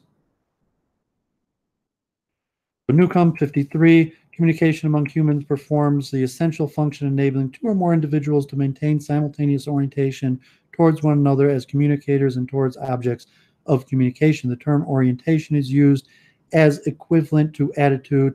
It is a more inclusive sense of referring to both kinetic and cognitive tendencies.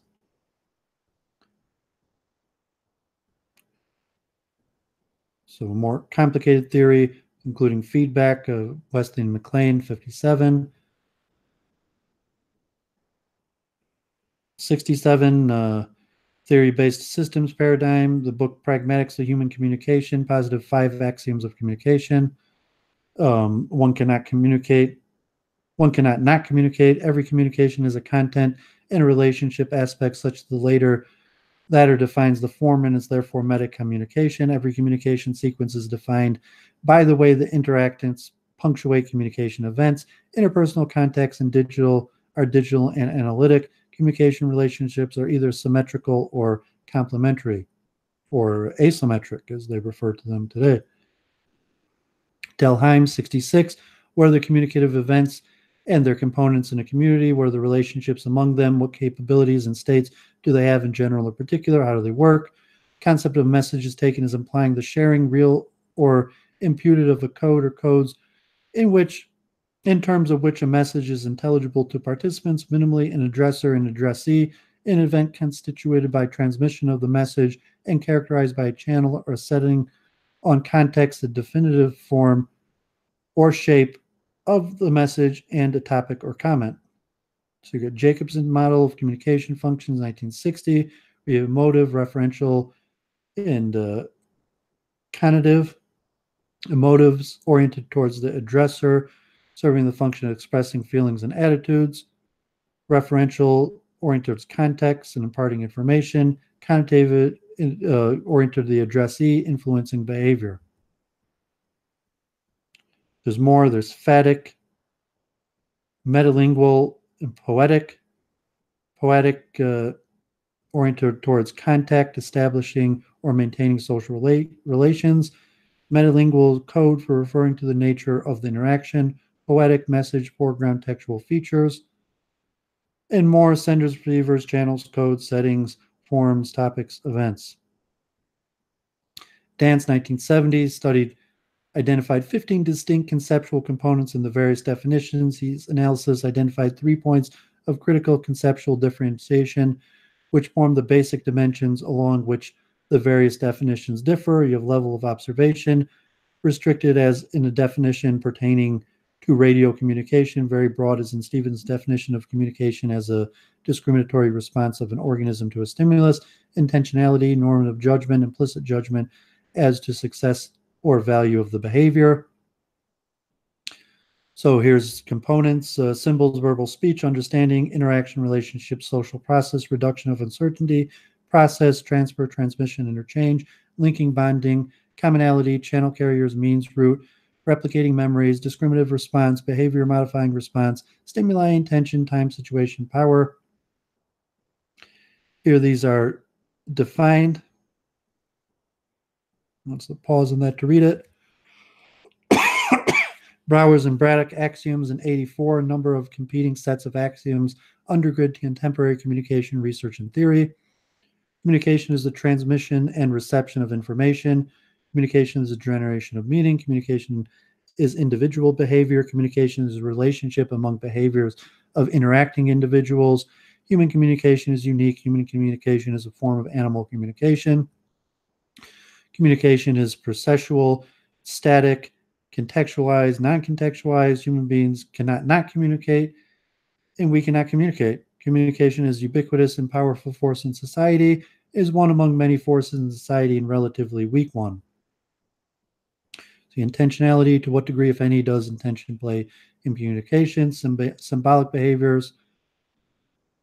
Okay, so good stuff. I'm going to put the link in the chat if someone wants to come on and discuss some of this, give my voice a rest, and we could try to apply some of this reasoning to stuff we've talked about. So anyone who wants to take the link, feel free. It's in the chat. I have more stuff. I have, at least maybe even 2 more hours of stuff, but I'll give the chance to give my voice a rest and see if anyone else is watching, has something they want to add in on this. And I'm getting my other, I got more PowerPoints, believe it or not, quite a few more, 6 more. So, but if someone wants to come on, please do.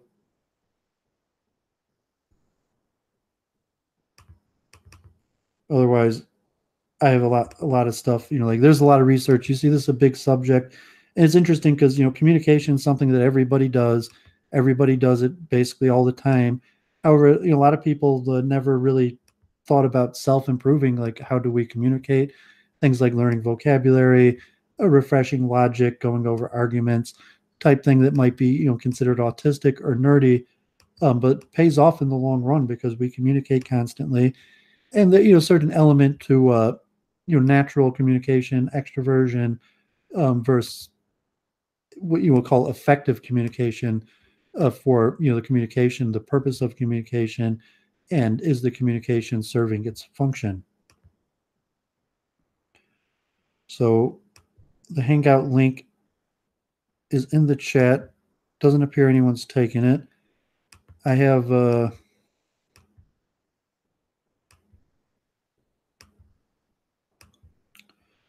quite a few studies and a little bit more reading. So I guess the link's in the chat. If someone takes it, maybe just stay silent till I finish with this thing, and then we'll come and talk on when someone takes, or see what happens. So here's a nice document I found. I encourage people to read through this. It's like 40 pages.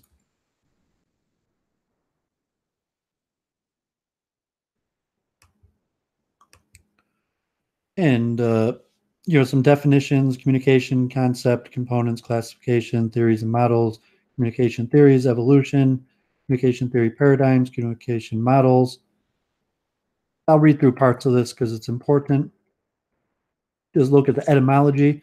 I like etymologies, looking at word origins, and I want to get into Edenics and trying to somewhat like scientifically prove the Bible is true through showing Hebrew as the origin of all languages. So that will be something I'm doing in the future. So, just etymology is a fun thing to do. Sign of intelligent people are interested in it. So communicate, derived from the Latin verb communicare. Communicus, an old French word commune. The key root is mune, stemming from the Latin word munus, meaning to share publicly, in part make common. Communication can be traced back and derived from the old French term communication. In the Latin word communicatio, this clearly only means to share and are common to all. The word seems to have entered the English language vocabulary in the 14th and 15th century. The term originally meant sharing of tangible things, food, lands, good, and property. Today is often applied to knowledge and information processed by living things or computers. Communication connects people and places. Thus, it is clear to understand that communication allows people to exchange their thoughts and ideas through speech, signals, writings, or behavior. Basically, communication is shared feelings, understanding. People have always communicated, but the process of communication became the subject of a study in the 20th century. The serious study of communication was triggered by the development of technologies. So definition, communication is a two-way process in which participants not only exchange ideas, feelings, and information, but also create and share meanings for reaching mutual understanding. It is the exchange of ideas, thoughts, message, or the like by speech, signals, or writings. It is to express oneself in such ways that one is readily and clearly understood. It is a process of conveying information from the sender to the receiver with the use of the media in which the communicated information is understood. Communication is the expression or exchange of information by speech, writing, gesture, conduct, or electronic medium. It is a process of passing information, ideas, facts, or opinions between two or more parties. This process by which an idea is brought to another's perception. The information that is so expressed or exchanged is often referred to as communication. It is a complex and dynamic process that allows organisms to exchange information by several methods. So here's some more definitions of communication. The U.S. Army: communication is the exchange and flow of information, ideas from one person to another. It involves the sender transmitting an idea, information, or feeling to a receiver. Peter Drucker: the most important thing in communication is hearing what isn't said. Read through these, some more definitions. Source, which produces a message or sequence or messages to be communicated to the receiving terminal. Sender refers to a transmitter which operates on the message in some way to produce a signal suitable for transmission over the channel. Aristotle uses the word speaker order for this component. Channel is merely the medium used to transmit the signal or transmitter to a receiver. Receiver perceives the inverse operation of that done by the transmitter, reconstructing the message from the signal. And destination, the person or thing for whom the message is intended. Message is derived from the Latin mittere, meaning to send. It refers to a concept, information, communication, or statement that is sent in an oral, graphic, written, audiovisual form to the recipient. Feedback is the loop of making a two-way communication process related to the response to the message. It is simply the reaction of the destination back to the source, direct and or indirect. Context is considered a very significant component as it decides the given communication process and fixes all the above said 7 components. It refers to the background and the environment, immediate and far. Space and time play a larger role of a given communication. Good communication means different things to different or even same people at different times. 3 other elements associated with the process of communication are entropy, redundancy, and noise. Entropy is a measure of the amount of uncertainty in the message content. Redundancy is either knowingly or unknowingly enters the communication process. If deliberate, it serves the purpose of reiterating the message. Otherwise, repetitiveness is undesired element. Noise is actually anything irrelevant, unwanted, undesired, and hence a disturbance, interference to the effective transmission. Noise is anything that disrupts or interferes with the effective communication process. Noise can be physical, psychological, or semantic, and can disturb the communication process at any point. Noise may be associated with any element in the system. Physical noise, psychological noise, physiological noise, psychological noise, the preconceived biases and assumptions, such as thinking someone who speaks like a dumb or whatever. And semantic noise is the word choices that are confusing and may have the effect of distorting the meaning. We have intrapersonal, interpersonal, group dynamics, public mass, organization, cross-cultural, the different types of communicating. So theories and model. The theories could be intimidating to students. Theories provide an abstract understanding of process. Miller says it is simply a summary of a process. Hoover defines a set of interrelated propositions that suggest why events occur in the manner that they do. Another theory is a way of forming an experience or an event, an effort to understand and account for something and the way it functions in the world. Any thoughts or ideas about how things work in the world or one's life are personal theories. So the model could be the French word modèle, modelo form. Okay, so I'm going to have to try to pound through this. You got communication theories, evolution. So theories on communication can originate from a variety of different fields, including psychology, biology, philosophy, although the actual study of the nature of communication is a field in and of itself. At its core, communication theory is generally devoted to providing explanation of how exactly one individual is able to communicate meaning to another and the degree to which the speaker and the listener can understand each other. Other theories are more focused on the historical and ritual significance of communication as an essential element of culture. Such theories may focus on the broad cultural effects of communication instead of the specific process of transmitting meaning. So 1884, Samuel Morse, the telegraph between D.C. and Baltimore. Telephone, Alexander Graham Bell. So I encourage people to read this history of communication theory as a field, 1999, from Robert Craig. Although there exist many theories of communication, there is no consensus on communication theory as a field. Craig proposes a vision for communication theory that takes a huge step towards unifying this rather disparate field of addressing its complexities. Craig focused on communication theory as a practical discipline and shows how various traditions of communication theory can be engaged in a dialogue on the practice of communication. Craig identifies 7 different traditions of communication theory and outlines how each one of them would engage the others in dialogue: rhetorical, semiotic, phenomenological, cybernetic, socio-psychological, social cultural, critical. See, the old Greek rhetoric theory talked about. Semiotic theory, John Locke, is a doctrine of science. It pre-existed Locke. The study of symptoms of disease, natural science, research into science systems began with the ancient Greeks. Semiotics is the science of communication and science systems, or the way people understand phenomenon and organize them mentally, in the ways in which they devise meaning for transmitting that understanding and for sharing it with others. Although natural and artificial languages are central to semiotics, it covers nonverbal signaling extends to domains whose communicative dimensions are perceived only unconsciously. Today would probably be part of linguistics. Also phenomenological theory.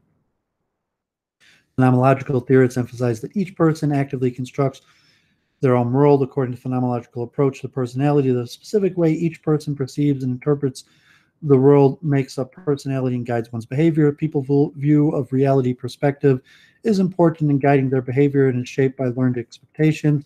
These expectations form personal constructs, which are generalized ways of anticipating the world. Carl Rogers' self-theory emphasizes self-actualization, which he described as the innate tendency towards growth that motivates all human behaviors. Rogers distinguished between the actual self and the ideal self. Problems develop when the two self-concepts do not match, or when one's expectations or ideas don't match reality. Like Luke Ford says, when subjective reality doesn't match the objective reality, cognitive dissonance ensues. Abraham Maslow believed that self-actualization is not just human capacity, but a human need. Maslow argued that there was a hierarchy of needs that all humans have, and beginning from the bottom of the hierarchy, each need to the hierarchy must be satisfied before one can move to the next level. Cybernetic theory. Wiener, cybernetics, to elaborate on the existing theory that transmits the messages by incorporating the idea that people send messages within a system in effort to control their surrounding environment. And then looking at the rise of computers, social psychological theory. Social-cultural theory is a critical theory, first defined by Max Horkheimer, the Frankfurt School of Sociology. Essay tradition and critical theory. Critical theory is a social theory oriented towards critiquing and changing society as a whole, in contrast to traditional theory oriented only to understanding or explaining it. Horkheimer wanted to distinguish critical theory as a radical emancipatory form of Marxian theory. Critical theory questions and challenges the conviction that what is or what is the process of becoming, or what appears to be, or what is most commonly understood to be, or what is dominantly conveyed to be, is also at the time right and true, good and just, and necessarily inevitable. Critical theory does not, at least not automatically, accept any of these. Critical theory is always particularly concerned with inquiring into the problems and limitations, the mistakes, the contradictions and incoherence, the injustices and inequities, how human beings operate within particular kinds of structures and hierarchies of relation with each other, facilitated and regulated by particular kinds of intuitions, engaged in particular kinds of processes and practices, have formed, reformed, and transformed ourselves, each other, in the community, cultures, societies, and worlds in which we live. Critical theory might be partly the Jewish revolutionary spirit, cultural critique. There's more theories of information. There's actual models, like Aristotle's triangle, speaker, speech, audience, linear model, interactive model,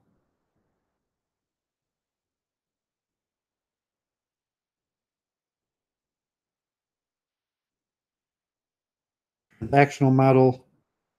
Transaction means that communication is ongoing, continuously changing process. In any transactional process, each element exists in relation to all the other elements. There is this interdependence where there can be no source without a receiver and no message without a source. Each person in the communication process reacts depending on factors such as their background, prior experiences, attitude, culture, beliefs, and self-esteem. The transactional model, like Venn diagrams, overlapping interests. Model assumes that people are connected through communication, engaged in transaction, recognize that each player is sender receiver, not just a sender or receiver, recognize that communication affects all parties involved. Transactional model also contains ellipses that symbolize the communication environment. The different models, encourage people to read through these.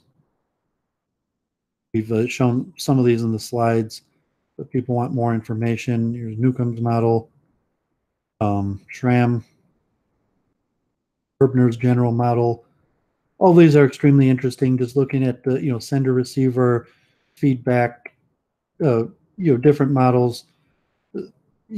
Communication is important. We all communicate. I encourage people to read through this. I skimmed through this twice already. There's a helical model of communication, like a filter.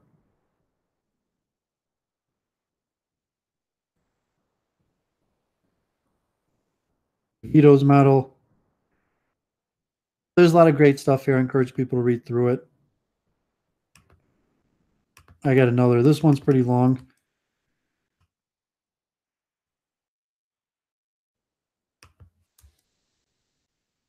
Okay, so this one is like 300 pages and covers a lot of information. It's from a university collection of articles. Here's like an evaluation of theories for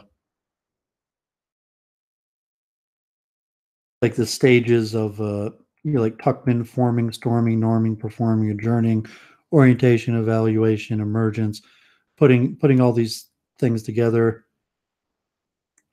This one has a lot of different theories. Let me get to the beginning, and so people are interested, and encourage people to read all the articles in this. But it has the basic definitions, articles, then it starts going over different different models. Negotiation model, soft, hard, principled. The idea of principal negotiators are soft on people, hard on the problem. Hard negotiators are hard on problem people, soft. So principle, but more about the ideas and the people. I'm going to go hard on the ideas and soft on the people.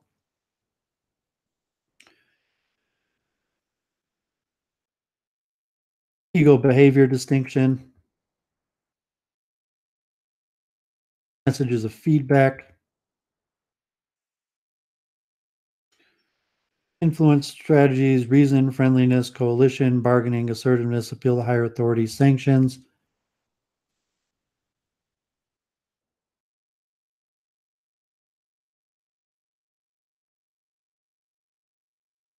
So we have the Johari window. I think I discussed this in a different one where, looking at the framing that people see things through.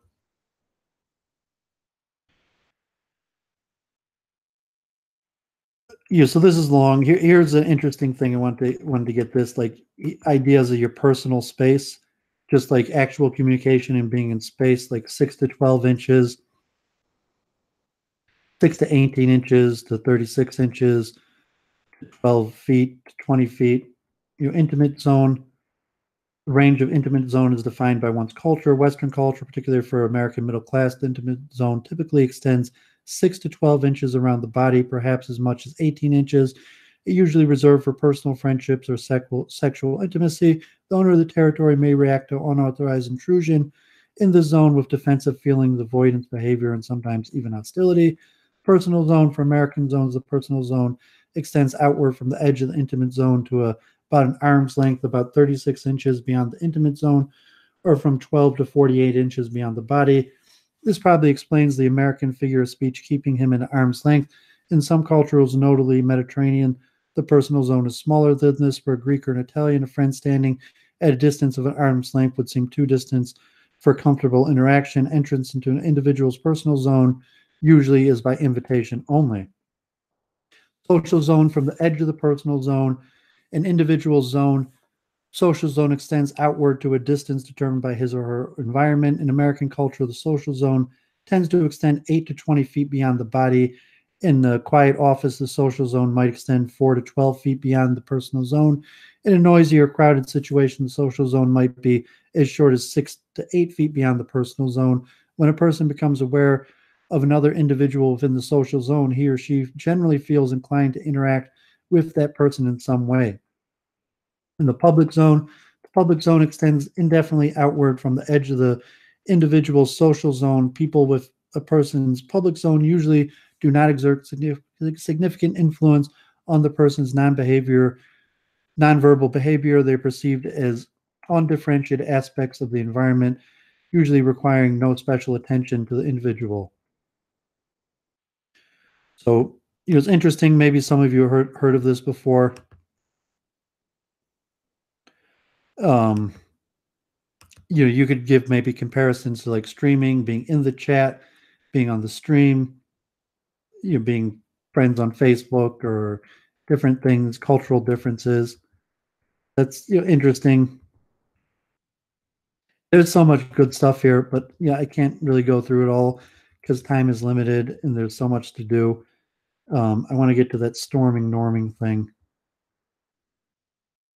There's methods for diagramming communication, emotional styles.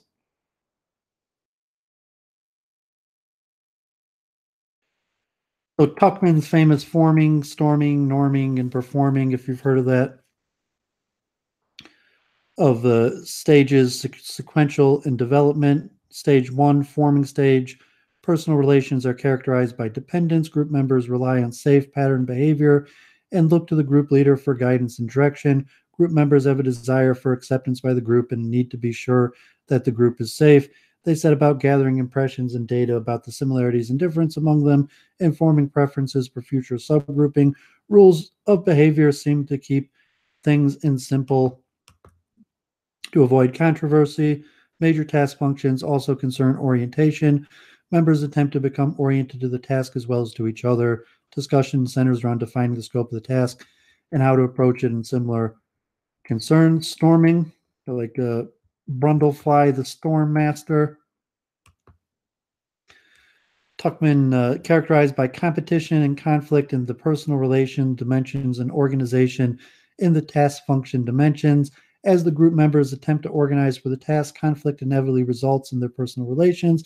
Individuals have to bend and mold their feelings, ideas, attitudes, and beliefs to suit the group organization.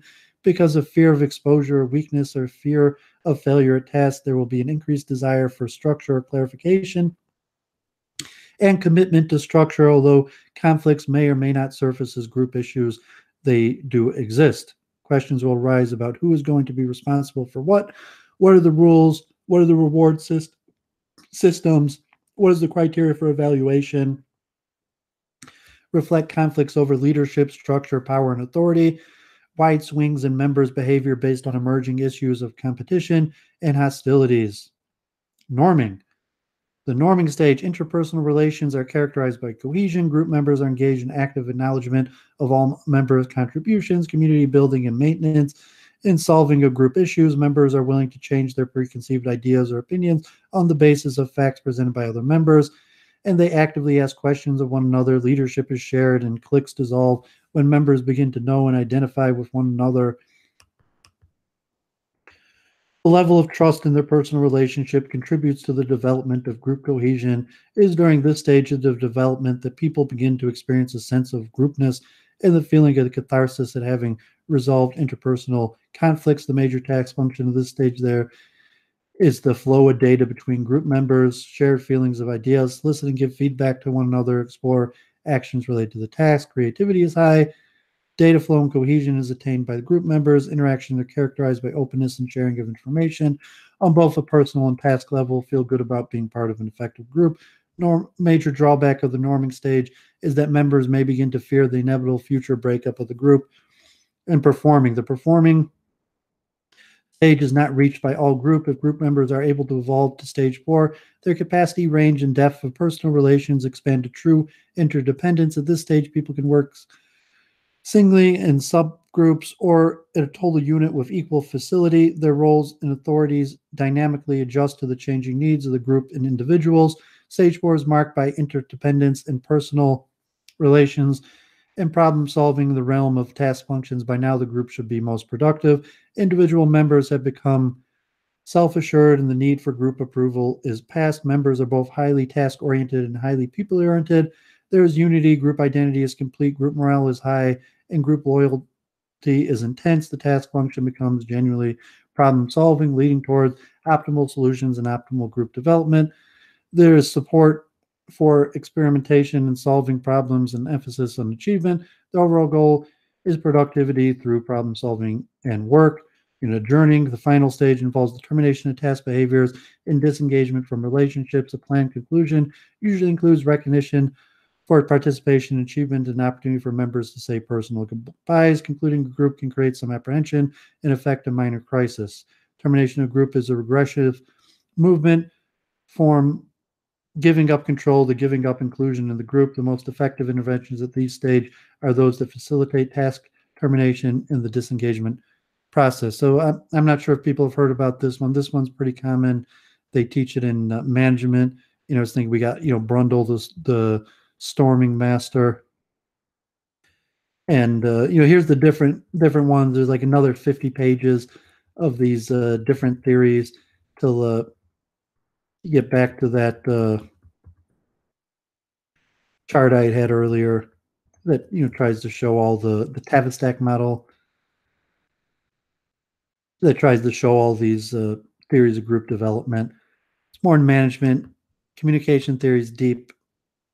I'm glad I got through that.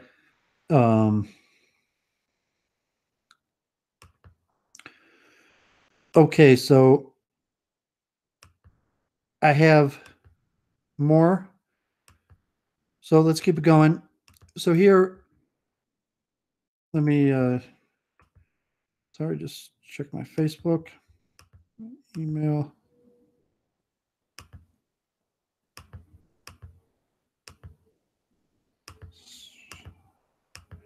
We got YouTube.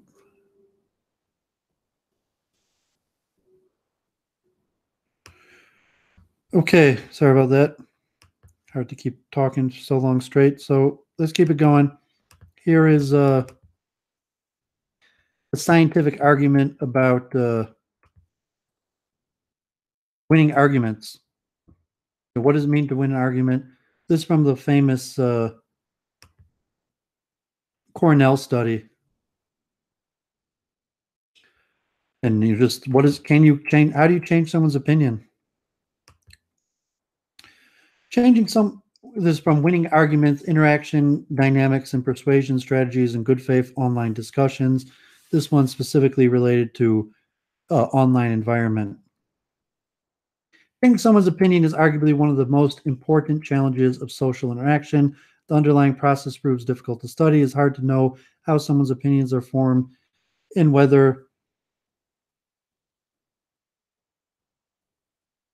how someone's views shift. Fortunately, changing my views, an active community on Reddit provides the platform where users present their own opinions and reasoning, invite others to contest them, and acknowledge when the ensuing discussion changes their original views. In this work, we study these interactions and understand the mechanisms behind persuasion. We find that persuasive arguments are characterized by interesting patterns of interaction dynamics, such as participant entry order and degree of back and forth exchange. Furthermore, by comparing similar counterarguments of the same opinion, we show that language factors play an essential role. In particular, the interplay between language of the opinion holder and that of the counterargument provides highly predictive cues of persuasiveness. Finally, since even in this favorable setting, people may not be persuaded, we investigate the problem of determining whether someone's opinions is acceptable to being changed at all. For this more difficult task, we show that stylistic choices and how the opinion is expressed carry predictive power. Changing a person's opinion, common goal in many settings, ranging from political or marketing campaigns to friendly or professional conversations. The importance of this topic has long been acknowledged, leading to a tremendous amount of research effort. Thanks to the increasing number of social interactions online, interpersonal persuasion has become observable at a massive scale. This allows the study of interactive persuasion in practice without elicitation, thus bypassing some limitations of laboratory experiments and leading to new research questions regarding dynamics in real discussions. At the same time, the lack of the degree of experimental control offered by lab trials raises new methodological challenge that we address in this work. It is recognized that multiple factors are at play in persuasion beyond the characteristics of the arguments themselves, such as intensity, valence, and framing, and the social aspects such as social proof and authority. There's also the relationships between the opinion holder and the belief, such as certainty and its importance. Thus, an ideal setting for the study of persuasion would allow access to the reasonings behind people's views in addition to the full interactions. Furthermore, the outcome of persuasion efforts should be easy to extract. So here they use the Reddit, and you see the table in the bibliography. There'll be a lot of other studies that I didn't have time to go into. Analyzing like Reddit posts where people ask something and get different answers. The data set, hundreds of thousands of examples, a breakdown of like speed limit, how different people answer it, interaction dynamics. So encourage people to read through this. The success, changing opinions.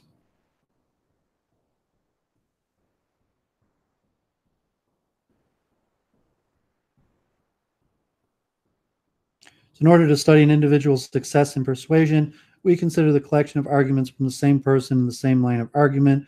We focus on arguments from root challengers, since the root reply is what initiates a line of argument and determines whether the OP will choose to engage the opposing perspective. We define all replies in a path by the root challenger as a rooted path.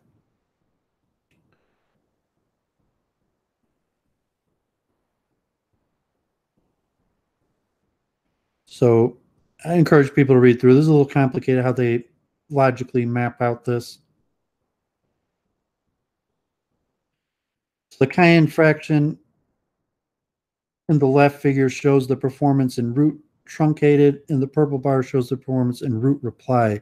The magenta line shows the performance of the words in root reply, while the gray line shows the performance of words in root truncated, which is the same as random guessing. The figure on the right gives the performance in the full path. The magenta line gives the performance of the words, the number of stars. Okay, so we train.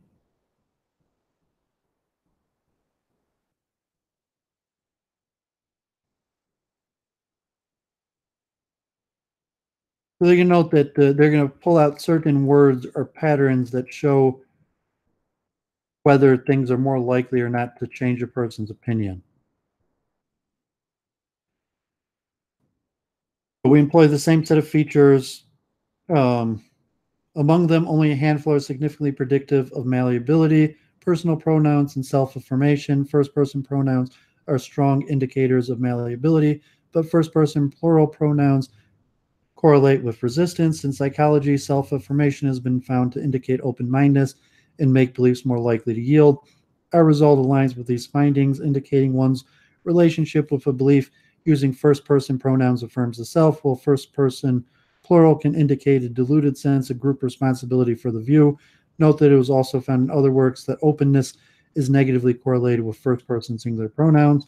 Formatting, the use of more paragraphs, bold formatting, a bulleted list are all higher when a malleable view is expressed. Taking more time and presenting the reasons behind an opinion in a more elaborative form can indicate more engagement.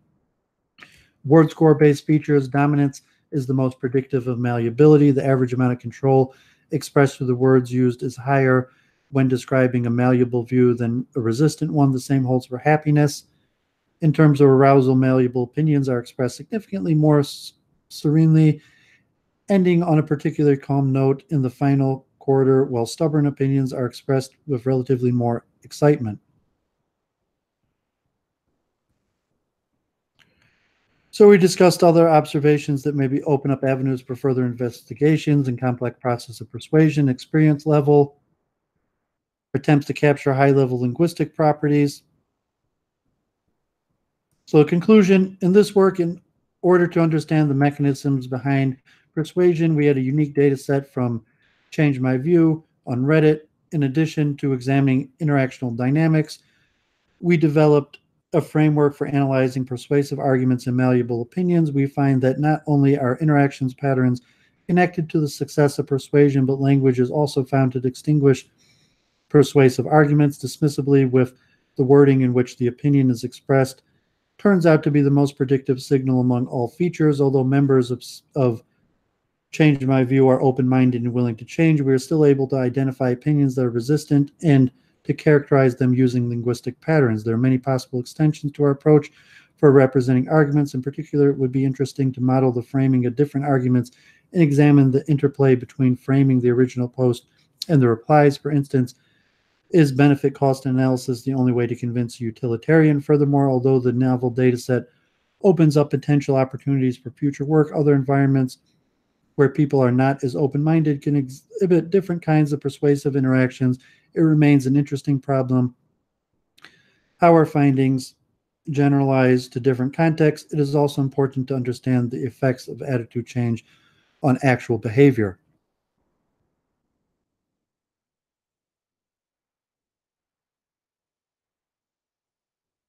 And more time, maybe I'll check some of these references and do further study if there's more interest in that. The chat seems to have died out, so I'm going to prepare for this Kahneman's dual system theory, which will be. I have some slides on also, so let me read some of this first before we go into it.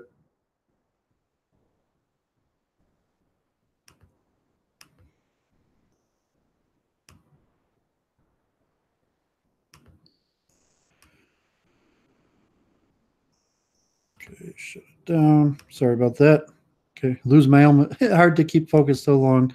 Even me, I've been at this over 2 hours, but I want to get this done. A lot of important stuff here, and we'll timestamp it.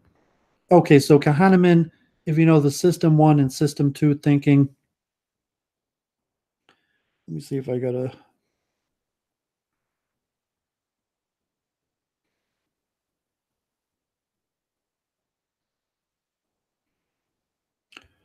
Okay, so let's look at Kahneman Tversky prospect theory. This more from economic approach. And I'll read some of the article to get it better.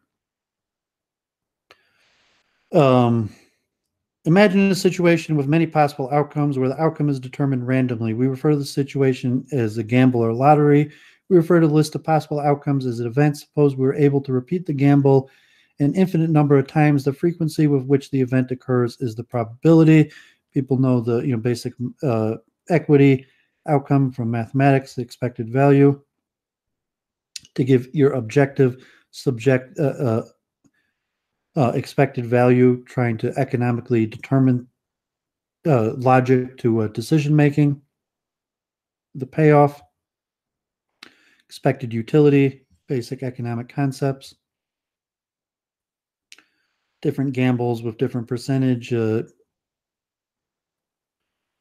So based on people's response, you had Kahneman and Tversky, Israelis. Prospect theory, 79, thinking of a Nobel Prize. So expected utility theory embodies a number of strong assumptions. Expected utility is linear in probabilities. Preference are over wealth rather than gains and losses. Kahneman and Tversky aim to illustrate a number of violations of expected utility theory and to develop a set of empirical regularities that inform the development of prospect theory. The initial hypothesis, the prospect theory in 79, experimental design. The experience reported in this paper rely on a series of hypothetical questions asked to Israeli students. In each problem, the students were asked to choose between two pairs of gambles. Their choices of the various pairs are then used to generate violations. The methodological questions are results generated without monetary payoffs as reliable as results with real payoffs. Does the magnitude of the hypothetical stakes play a large role in generating the results? Without any method of pricing the gambles, how large are the violations? This was done in a mathematical science way, showing that people in essence make poor decisions when you're judging for short versus long-term decisions.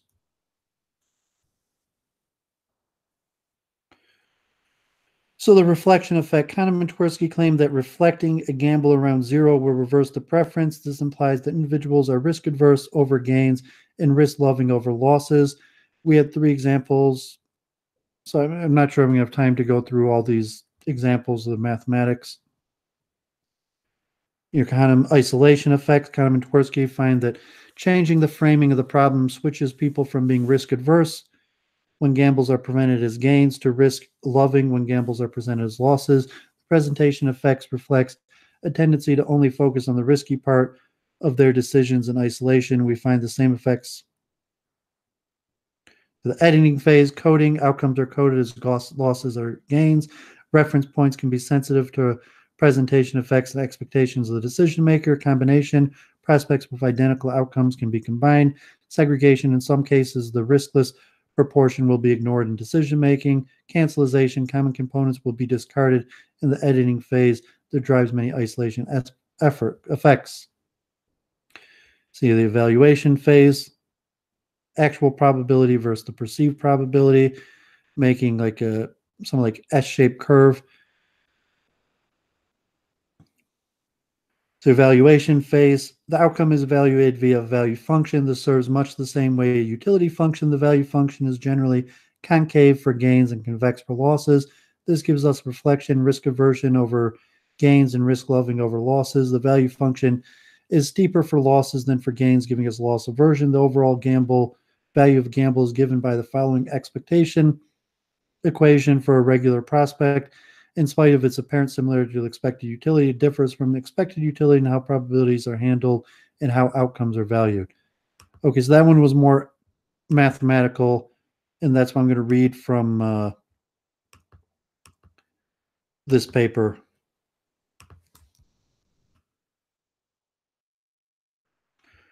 Okay.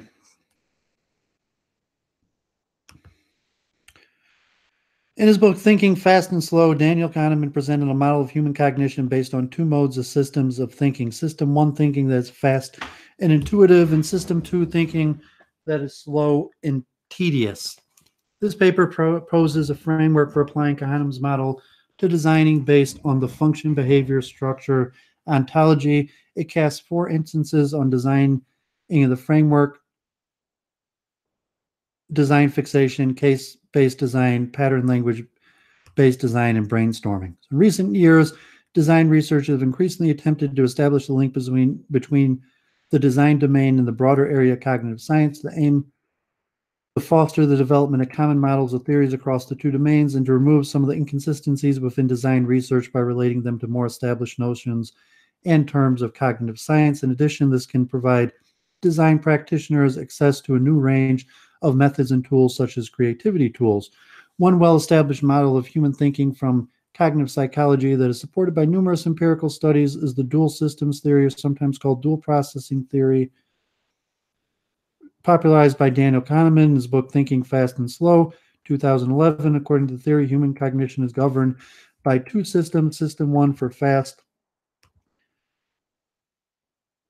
intuitive, and effortless thinking, and system two for slower, analytical thinking that requires greater cognitive effect. System one is assumed to govern much of our daily behavior. It is only when the fast responses generated by system one do not produce the results expected that system two comes into play.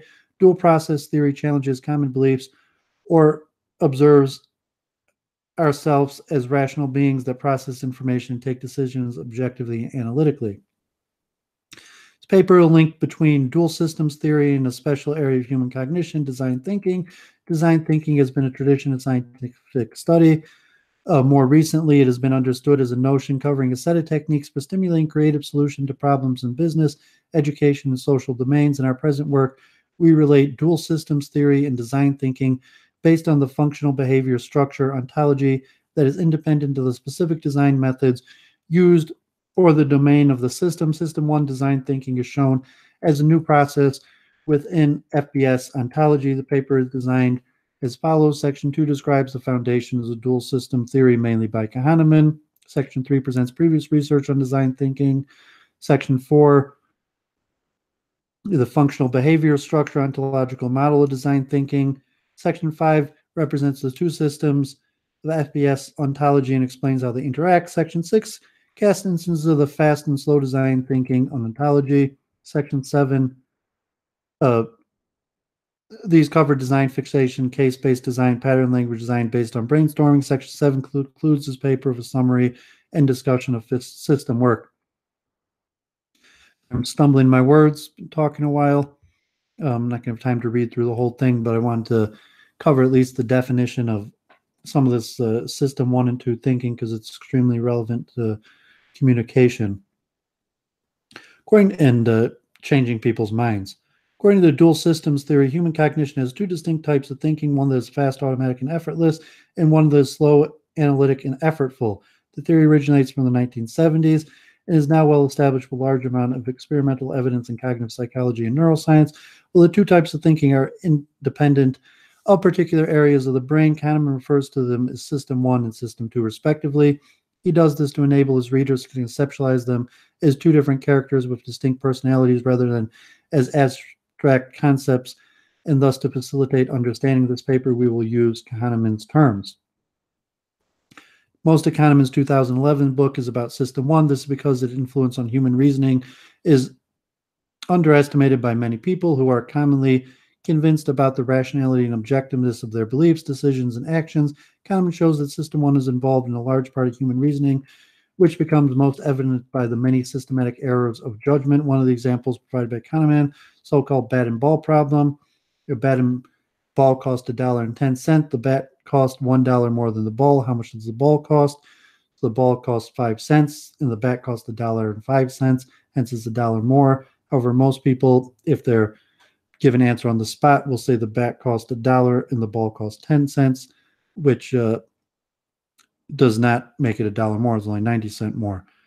So the fast but wrong response generated by the System 1 in the case was not challenged by System 2. The reason is, on the one hand, that System 1 is overconfident. On the other hand, System 2 is lazy. It directs attention for System 1 and then relies on automatic response rather than spending effort in checking the correctness of that response. Errors are detected only when they're obvious or when likely risk of failure is known in advance. Despite the various fallacies of fast thinking, System 1 also provides a tool for responding to uncertain or ambiguous situations where the use of analytical reasoning would be impossible or impractical. This is done what Kahneman calls substitution, replacing complex problems by simpler ones. For example, the question, how happy are you with your life these days, which may be rather difficult to answer analytically, can be substituted with a simple question, what is my mood right now? Which could be answered quite quickly by system one. Substitution thus provide us with imperfect yet often adequate answers to difficult questions. The use of system one in these situations is not completely under our control. Kahneman illustrates the well-known optical illusions, like the kind of figure one we'll see is printed on the page. Are the figures of equal size, and people will want to make the one on top bigger. This table, system one, does not require working memory, autonomous, fast, high capacity, parallel, non-conscious, biased response, contextualized, automatic, associative, experience-based decision-making, independent of cognitive ability, as where system two requires working memory, cognitive decoupling, mental simulation, slow, capacity-limited, serial, conscious, normative responses, abstract, controlled, rules-based, consequential decision-making, correlated with cognitive ability. Okay, and the rest of the article is more related to design thinking, which is interesting, but for the purpose of this, I mostly was interested in the system one and system two thinking as it relates to communication theory. Okay, so let's look at a PowerPoint. Thinking decision making, psychology course, descriptive models. So prospect theory, modification of expected utility model that was designed to fit observed choice patterns, mental accounting, endowment effect, sunk cost effect, other phenomena of ambiguity avoidance, omission versus commission effect. So prospects are evaluated by value function decision weights, value function concave for gains, convex for losses, defined over gains and losses on deviations from some reference points, steeper for losses than for gains. Risk aversion for perceived gains, risk seeking for perceived losses, loss aversion, loss is loom larger. So the different examples, I encourage people to read over this. So it's mathematical, where you give things values. The certainty effect, definition, overweighting outcomes that are certain relative to those that are probable. Another definition, reducing the probability by a constant factor has more impact when the outcome was initially certain than if it were merely probable. So sometimes reference points correspond to expected asset positions. Sometimes their relative performance influences their coding outcome, avoiding losses by coding them as costs. So how does the certainty effect reinforce the idea of risk aversion in the domain of gains and risk seeking in the domain of losses? So there's a lot of examples that have been thoroughly tested. So framing matters, nonlinear value function, options evaluated in relation to reference points, different risk attitudes towards gains and losses. Framing matters, power to person who presents options to decision makers. Framing may change our experience of outcomes. So you got to be aware of the phenomenon, think holistically, evaluate options in terms of actuarial consequences, not just psychological ones. Reframe systematic examination of alternate frames. There's actually been many tests on how framing affects decisions. Mental accounting, Thaler, non-fungibility of money. For reasons of limited attention, information processing capacity serves as a self-control device.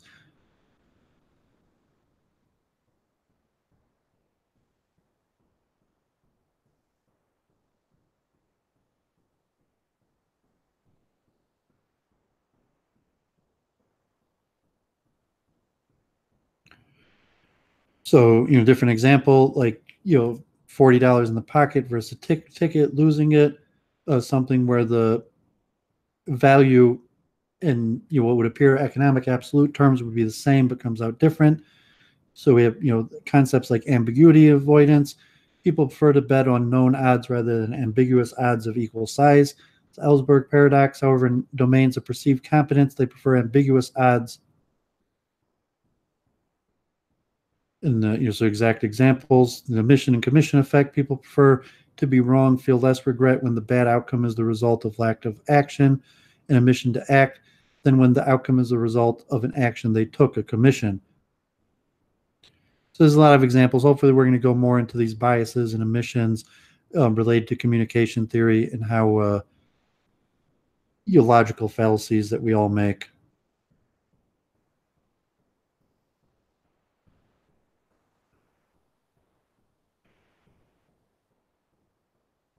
Okay, so let's look at these heuristics and biases. Heuristics as biases, defects. We all use heuristics, these like rule of thumb rules for understanding situations that may or may not be 100% accurate. So heuristics are a form of bias, or they're a form of intelligence, fast pattern recognition. Social heuristics like tit for tat. So look at rational choice theory, utility theory, probability theory, bounded rationality. Rational choice theory, Van Neumann and Morgenstern. 47 attempted to remove psychological assumptions from the theory of decision making. Individuals have precise information about the consequence of their actions. Individuals have sufficient time and capacity to weigh alternatives. All decisions are forward-looking. Game theory is rational choice theory in practice. Utility and probability theory determines how preferences are determined within rational choice theory. St. Petersburg Paradox, 1734, I have to look that up. Bounded rationality acknowledges several limitations of utility probability theory and rational choice theory as descriptive models of individual choice. People lack perfect information of outcomes and probabilities, consistent utility functions across domains, time and cognitive capabilities to comprehensively enact the prescriptions of UT and RCT. Experts and everyday decision makers are error prone, useful in the domain of problem solving. Simon argued for satisficing individuals make decisions that are good enough, considering the cost of decision making, the specific goal, and cognitive limitations. So we're talking about communication, but these ideas of how we make decisions is directly related to the information that we get and what we do with it. So why heuristics? Heuristics substitute easy questions for difficult ones. Defined heuristics rules specify the substitution, allow judgments and decision-making in cases where specific and accurate solutions are either unknown or unknowable. Availability, anchoring, and adjustment and representatives are frequently considered meta-heuristics since they engender many specific effects. So availability heuristic. The ease with which an instance or occurrence can be brought to mind motivates judgment. Retrievability of instance, where there are more males or females on a given list. Effectiveness of a search set. Biases of imaginability in ad hoc categories. Illusory correlation. Anchoring adjustment, insufficient adjustment. Estimates are made by starting from an initial value, anchor, and adjusting to yield a final answer.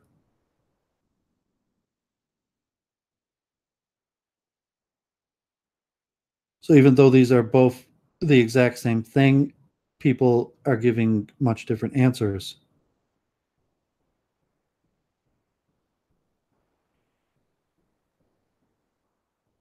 And where the reality is the answer is much higher in any case. So biases in the evaluation, conjunctive and disjunctive events, probability of conjunctive events overestimated, probability of disjunctive events underestimated, anchoring the assessment of subjective probability distributions, variance of estimated probability distributions narrower than actual probability distributions, common to naive and expert respondents.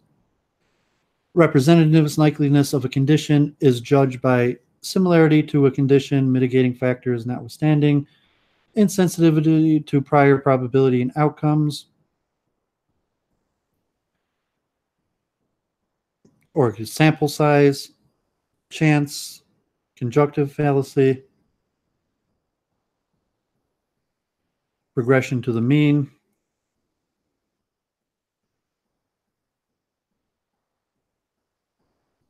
recognition, heuristic or fallacy, bias, fast and frugal, tit for tat, Simple game theory strategy in the first round, always cooperate. Subsequently, remember partner's opponent's one previous response, reciprocates previous response. This simple cooperation heuristic bested many highly sophisticated algorithms that base the decisions on high memory of partner's action and intense computational machinery. Interacts well with other tit-for-tat machines as well. Why selfish people do nice things, a simple heuristic for social cooperation. So bias or intelligence, the bias view, limited decision-making method that people often misapply to situations where UT, RCT, and PT should be applied instead. Instantaneous responses based on attribute substitution, switch hard questions for easy ones, source of predictable error in underperformance. So the intelligence view, intelligent behavior need not be computationally expensive. Frugal representation response mechanisms are more tractable and plausible. Simple rules generate rich cognitive and social effects. So you're starting to see the overlap now that we're quite a few hours in, covered a lot of material, we're getting a lot of overlap on some of this material and it's affecting. So let's do one more on heuristics and biases in human decision-making from Israel. Dr. Yuval Shahar,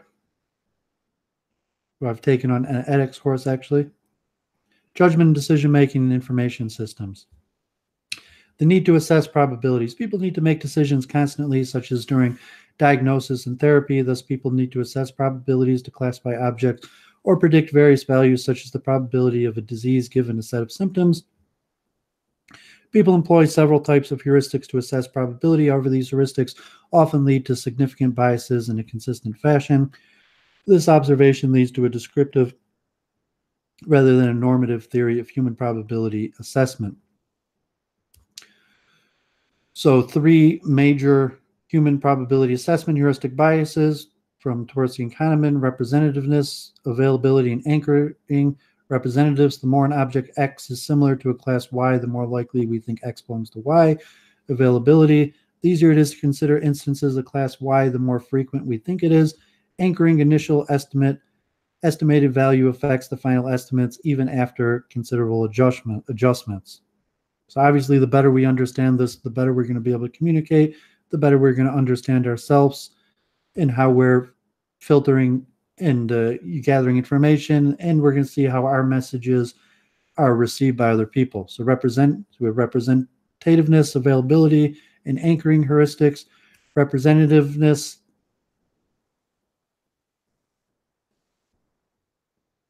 we often judge whether object X belongs to the class Y by how representative X is of class Y.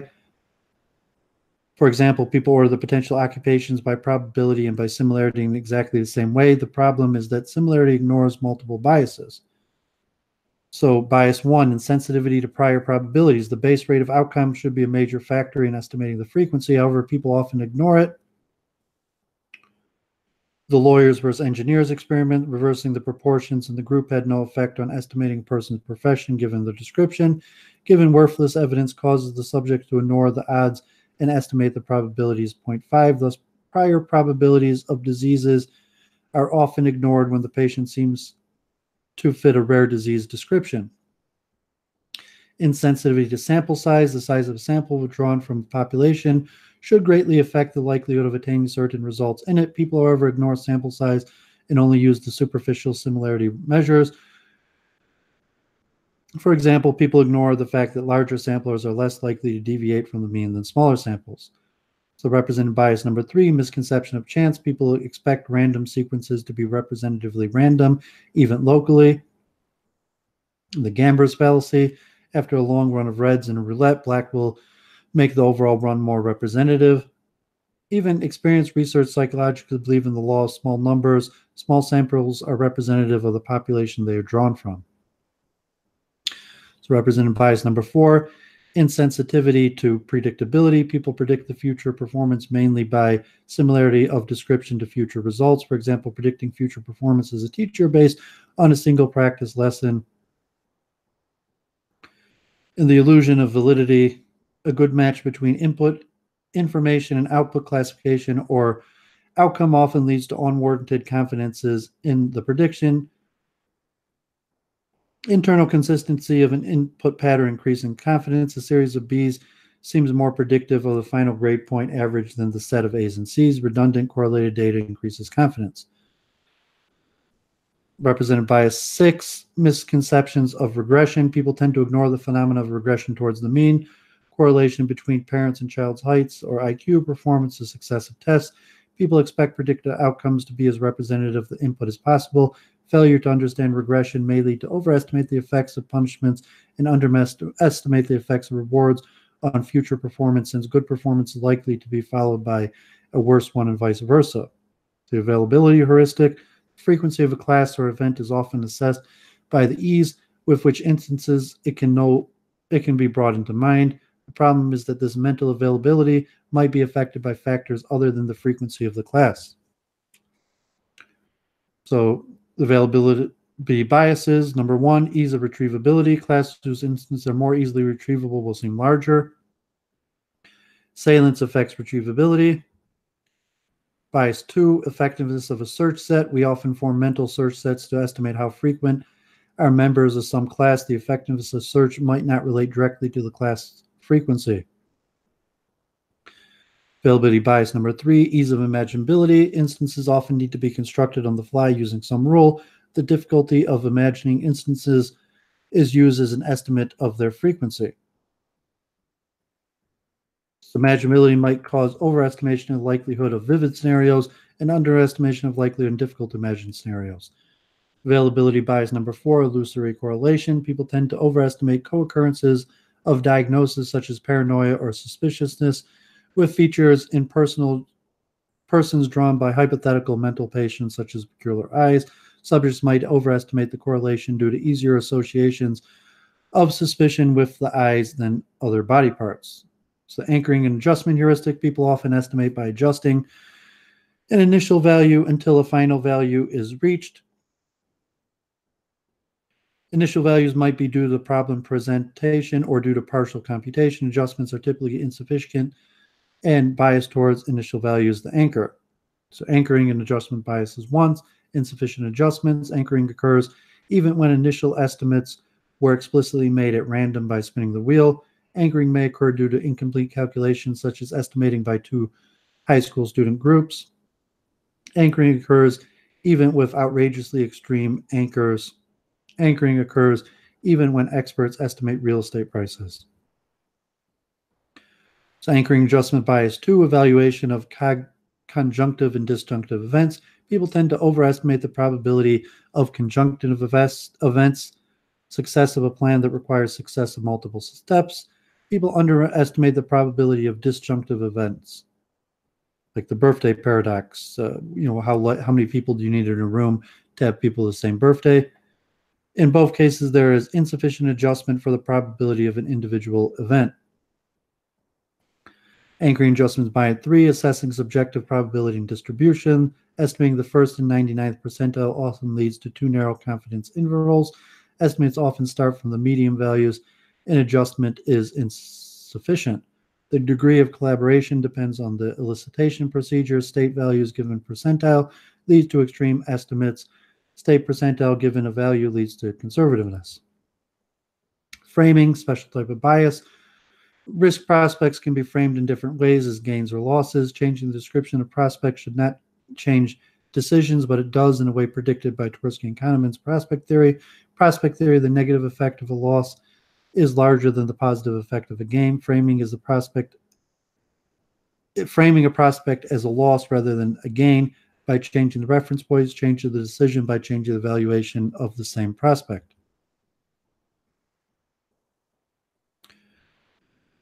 So it's been experimented many times.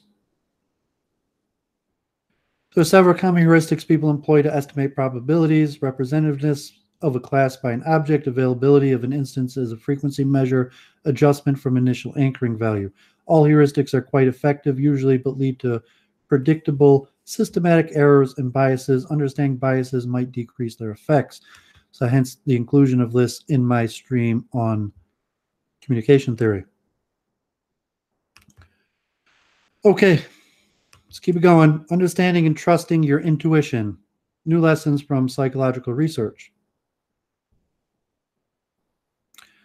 Einstein, intuitive mind is a sacred gift, and the rational mind is a faithful servant.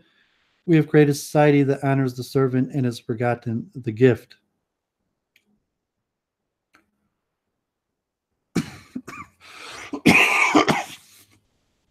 So intuition, Simon, 92.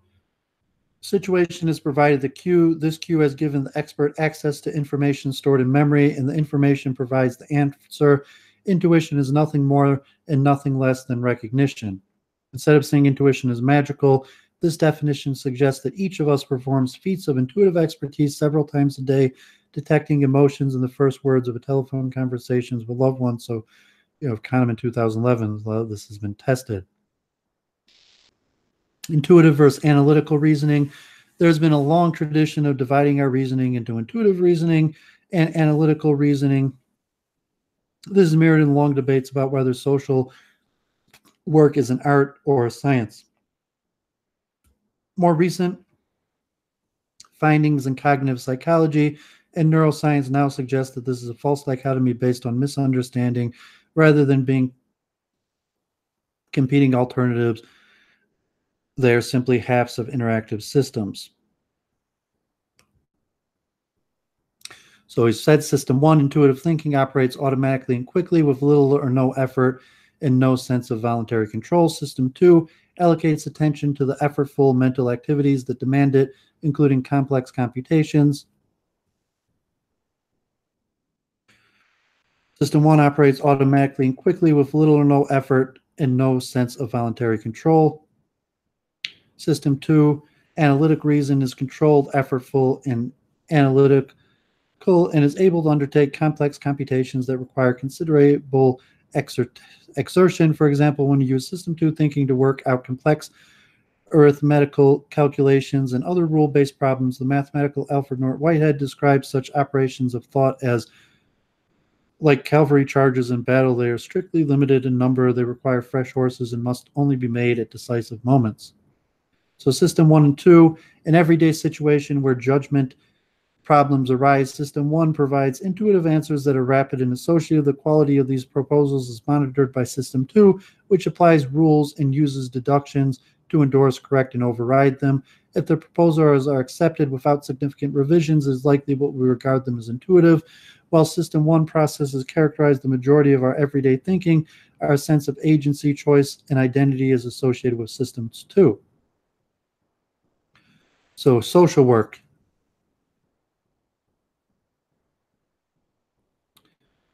Okay, so I'll leave this.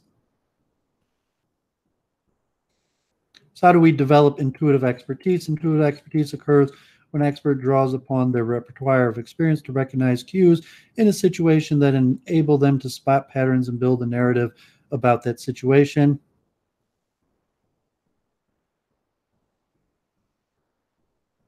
So practitioners become more experienced. The reasoning process that they have used tended to pass through three phases: less experienced phase, 12 to 18 months experience phase, between 12 and 18 months and 5 to 6 years, and highly experienced, more than 5 to 6 years experience. So less experienced stage, less experienced practitioners were more likely to become cognitively overloaded by information they found difficult to integrate. But it was difficult too. There were so many interplaying factors that affected how available mom and dad were to give the sort of parenting they needed to do. So here to give an example of parenting. People read this on their own if they want. Phase two, experience stage, between 1 and 6 years. Practitioners moved into the next stage of the experienced practitioner. They tended to find extensive information less overwhelming because they had learned to selectively focus rather than regard all information as equally important.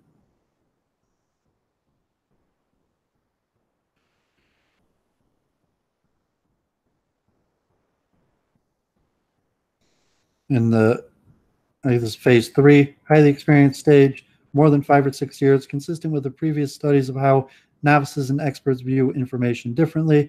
In a study of professional judgment, experienced auditors and student auditors were given extensive information, whilst the students tried to integrate all of the information and no single cue was dominant. The experienced auditors focused upon a smaller range of information sources. The experienced auditors demonstrated higher levels of accuracy, consistency, and consensus.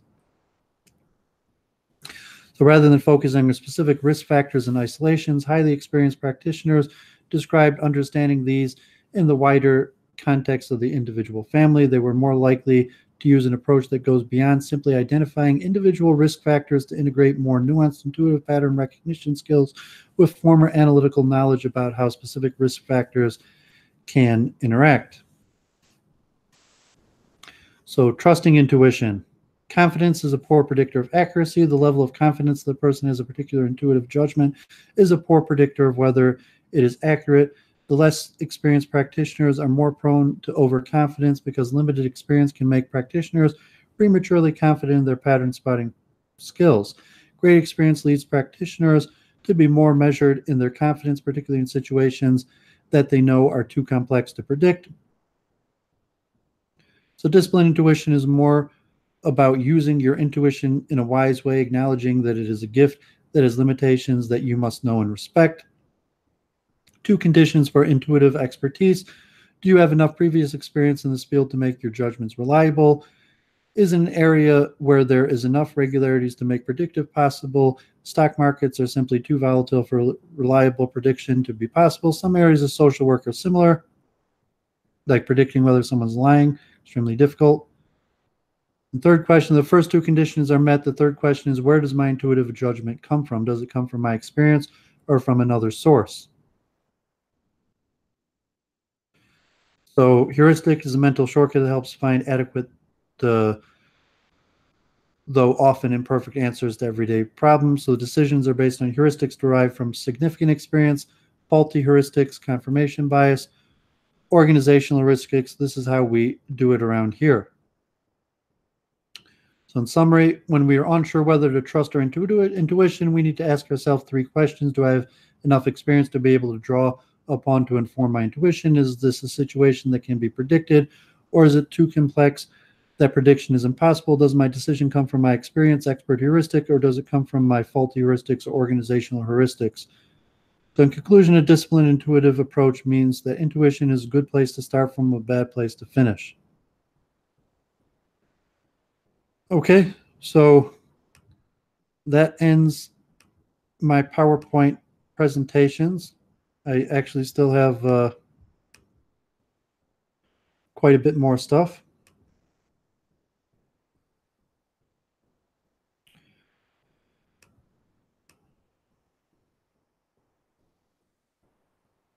Okay, sorry, just cleaning. Okay. Rest my voice a little. And okay, glad you're here, Jim. Someone has been watching, wants to talk about it. The Hangout links in the chat. I'm going to do actually one more PowerPoint and 2 more studies. This PowerPoint is a PDF, so I'll put it in the chat, and then I got 2 studies to look over, so maybe another 20 minutes.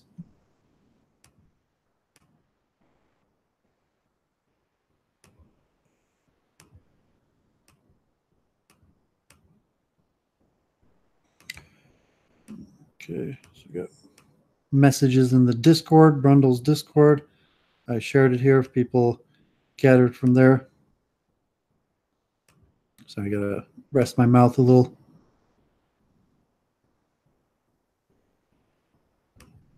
Okay, hard time connecting. Okay, whatever. Okay, so let's look at how this relates to multiculturalism, communication theory. Got 2 studies in some slides: cross-cultural communication, multicultural competencies, from the New York Libraries Association Annual Convention 2017.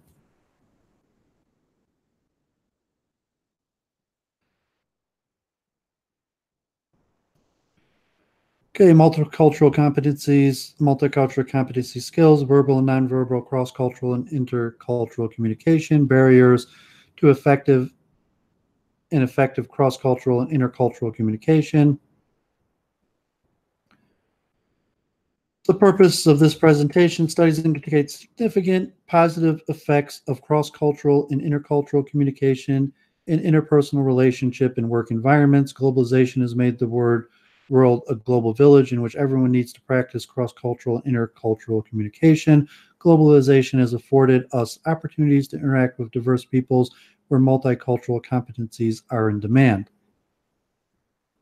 To a cultural awareness, sensitivity, and relativism. So cross-cultural and intercultural communication, interdisciplinary area based on anthropology, cultural studies, psychology, sociology, linguistics, communication, and history. So cross-cultural communication, how people from different cultures communicate among themselves, how diverse peoples endeavor to communicate across cultures, how communication differs among cultures, how communication is similar among cultures. So you have verbal, nonverbal communication and space relationships, intercultural communication, studies communication across different cultures, groups, and subgroups. Explores how culture affects communication, such as in co-cultures, refers to a wide range of communication processes among different cultures, groups, and subgroups, investigates problems that naturally appear within an organization or a social context made up of individuals from different religious, social, ethnic, and educational backgrounds. So terms are sometimes used synonymously: cross-cultural communication, intercultural communication.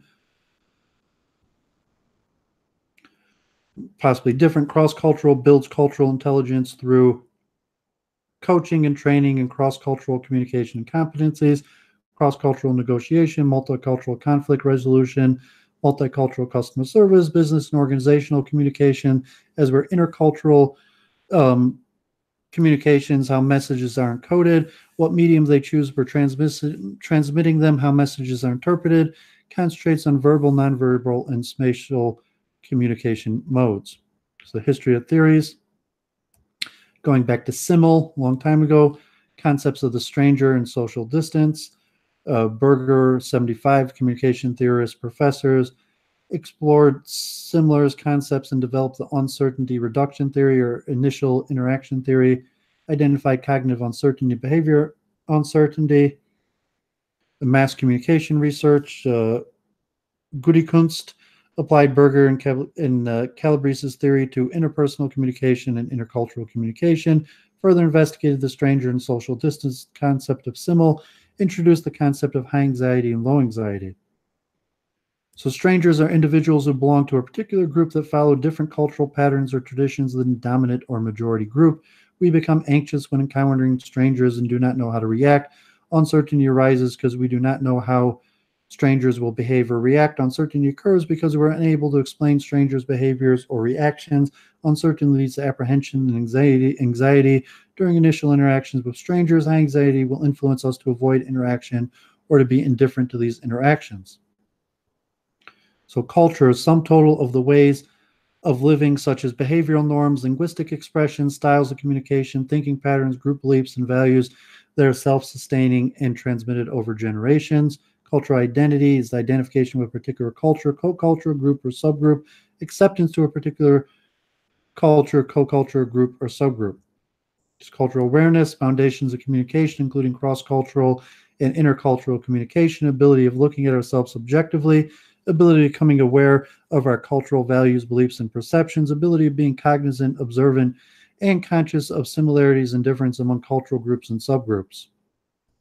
Sensitivity, cultural sensitivity, making no value judgment based on one's cultural values, practices, traditions, not rendering judgments on cultural artifacts for better, worse, or right or wrong, remaining neutral and being empathetic towards different cultures. And cultural relativism, theory of anthropology, explains how differences among people result from historical, social, and geographical environmental conditions, presents all civilizations and people as complete and equal cultures. Cultural adaptation, newcomers' acquisition of the host culture's norms and values, cognitive, psychological, and behavioral flexibility, learns the host languages and customs. Cultural invasion, one group imposes cultural values and practices on other groups with different cultural backgrounds. One group's purpose is to impose its values and practices throughout the world, such as in ethnocentrism and Eurocentrism. So, for example, we have high context and low context cultures, where high context cultures, communication dimension of the cultural that conveys meaning and messages based on the environment or context, like Eastern culture, Japanese tea ceremony. Low context culture, a dimension of culture that does not convey message meaning based on the environment or environment. Dimensions of culture focusing on the use of words or verbal symbols, like Western culture. So high context culture, East, collective or group identity, value interpersonal relationships, have members that form stable, close relationships. Or low context, the Western culture relies on communication style heavily based on explicit and direct language, de-emphasizes collectivism or group identity, emphasizes individual identity. So what are these skills, the competency skills, and why are they important?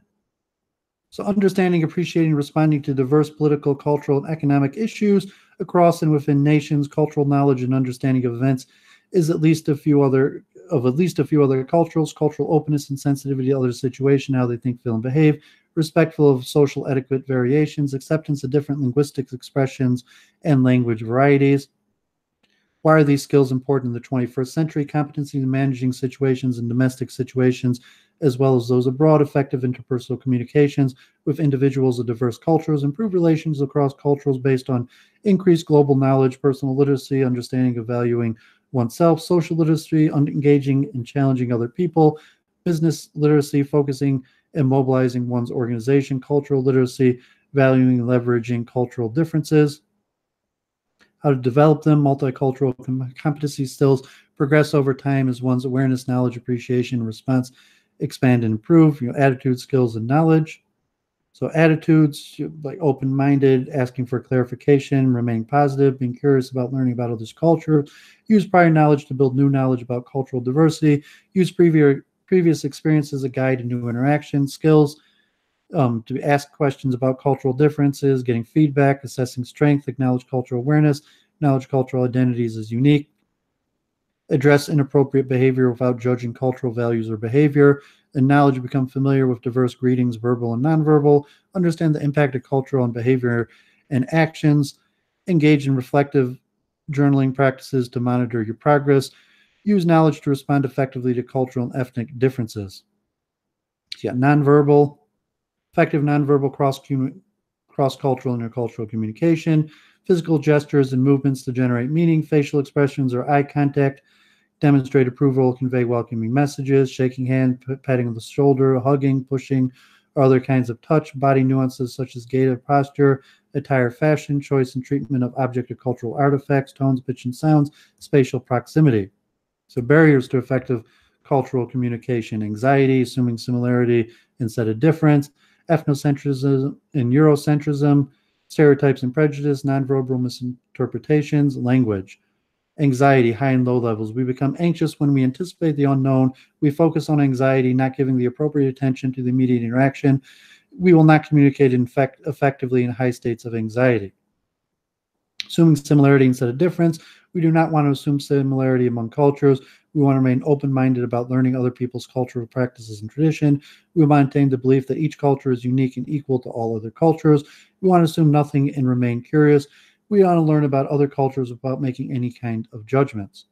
So ethnocentrism and its subcategory: Eurocentrism, ethnocentrism, negatively judging diverse cultures by comparing them to your own culture, believing one's own culture is superior to other cultures. Extreme ethnocentrism is called cultural nearsightedness or cultural myopia. Eurocentric ethnocentrism focuses on Western cultures, so as Western holidays in the academic year or curricula based on Western history, music, and the art, so on. Stereotypes and prejudice, judgments about individual and group membership. Stereotypes, broader term, refers to negative or positive judgments about individuals based on an observable or believed group membership, based on myths or legends, not reality. Prejudice refers to rational suspicion or hatred of a particular group, race, ethnicity, or sexual orientation. Nonverbal misinterpretations, relying exclusively on physical movements and gestures. Different gestures or movements have different meanings in diverse cultures. Verify individual understand what has been communicated verbally or non-verbally. Languages, learn greetings in other languages to welcome individuals of linguistic diversity. Be empathetic to those who are learning English. But code switching, translanguaging, language brokering, The summary: cross-cultural intercultural communication, multicultural competencies, or multicultural competency skills. Important in today's global environment to improve communication across cultures anywhere in the world. Progressive process of learning, observing, monitoring, and responding. Reflective journaling practices facilitate monitoring and responding. Facilitates communicating with diverse peoples, improving interpersonal relationships in personal and professional lives. Okay, 8 people. Got 2 more papers I want to look at. So here's one from Poland, from Warsaw, on the role of cultural diversity in business communication contracts. Paper examines the involvement of cultural factors in the process of effective intercultural communication in business environment. In order to do so, I shall discuss the basic issues concerning culture as a pattern of interactional behaviors, investigating intercultural communication practices, a means to reveal such patterns. Communication is a process of activating cultural meanings, intercultural communication, and the context of multinational management, its challenges, strategies, and significance for negotiation and decision-making processes. Moreover, the results of my research into the interconnection between belonging to a specific cultural background and respecting cultural values in coworkers and managers' attitudes towards cultural diversity at work will be shown. Thanks to globalization, managers are able to travel abroad and seek advantages in foreign markets. Even if they do not have to travel, globalization has caused many societies to become more and more multicultural, which is exemplified in the emergence of global companies that are bicultural or multicultural. The manager's exposures to new culturally relevant contexts and immersion in intercultural communication requires them to go through the process of acculturation that allows the reduction of cultural barriers, and as a result enables them to become successful communicators or decision makers. For effective communication, managers must acquire intercultural communication competence, which is the ability to communicate effectively and appropriately in intercultural situation based on one's intercultural knowledge, skills, and attitudes. One of the factors for success in the sine qua non for developing intercultural communication competence is the rise of creativity among workers who come into intercultural interactions. According to 2010 and the conception of positive organization scholarship, as well as management psychology, intercultural interaction between people who represent different experiences, models of perception and thinking, and their approaches to solving problems positively expand the array of possibilities of solving problems and may result in increased job satisfaction due to diversity, personal and professional development, a chance to gain knowledge and experience, as well as adventure, which those interactions offer to company workers who work in an international environment. More of the experiential diversity resulting from intercultural interactions is believed to enhance communication, improve the functioning of the decision-making process, thanks to the understanding of local market conditions, and finally, a personal professional development through gaining new knowledge and taking up new challenges arising in the international environment.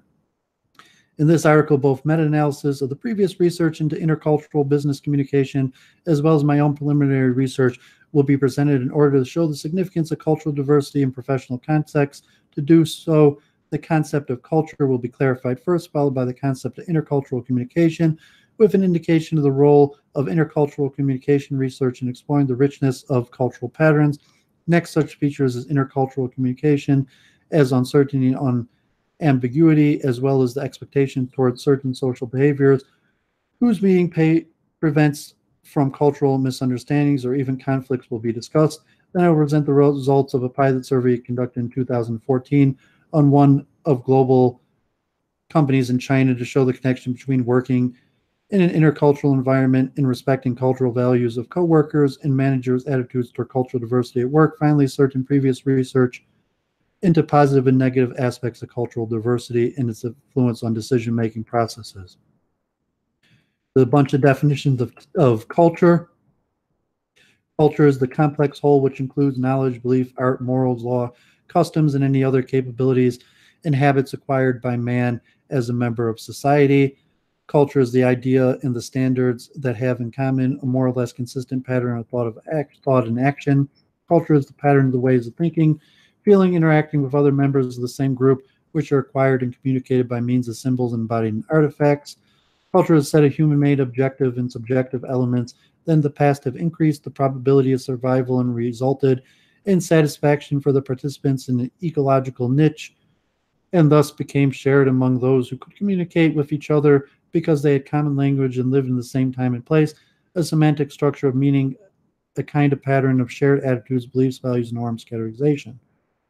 Culture is the institutions, values, beliefs, and behaviors of society, everything we learn as opposed to that which we were born, that part of the environment, domestic or foreign or both, that is shaped by humankind, the collective programming of the mind, which differentiates individuals from one group from individuals from another group.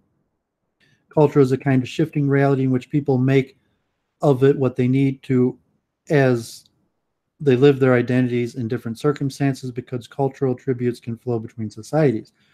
Culture is a product of the interaction between universal biological needs and functions, universal social problems created to address those needs, and the context in which people live, a shared system of socially transmitted behavior that describes, defines, and guides people's way of life, communicated from one generation to the next.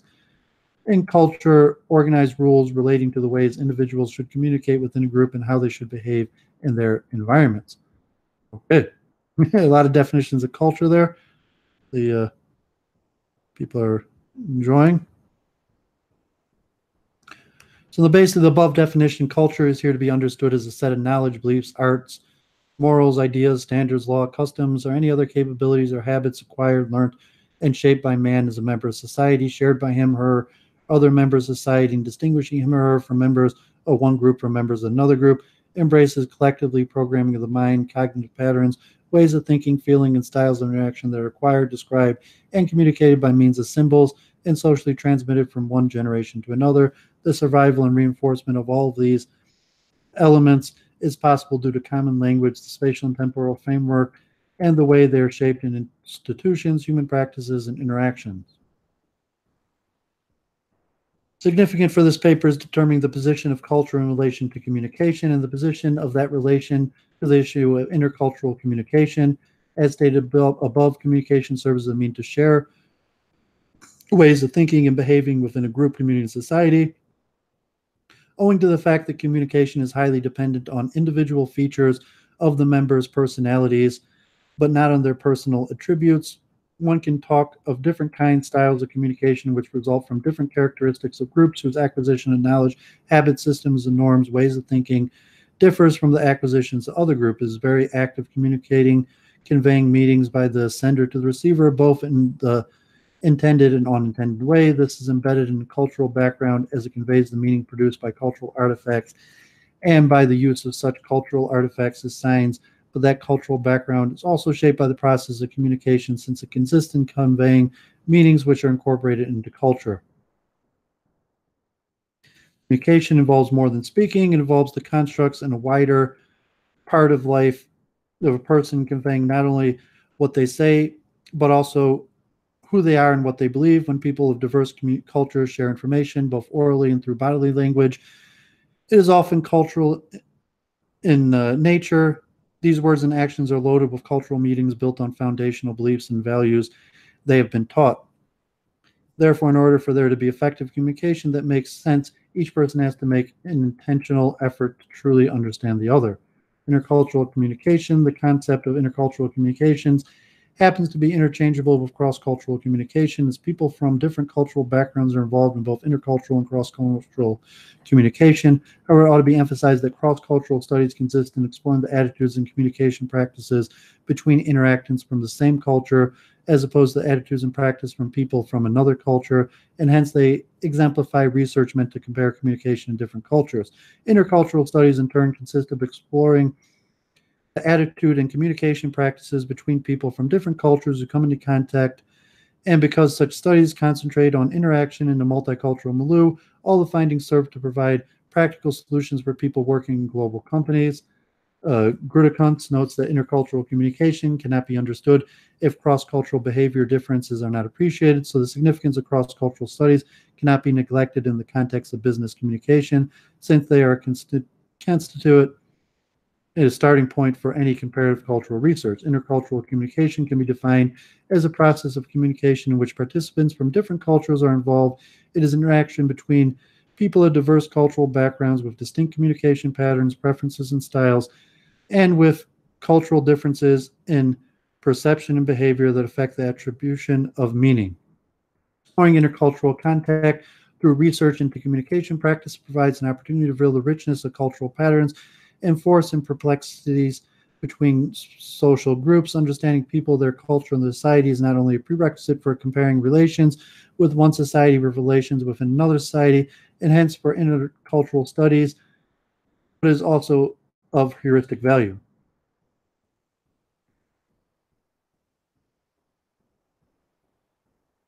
Okay, I'm not going to have time to read through all this. I'm losing my voice.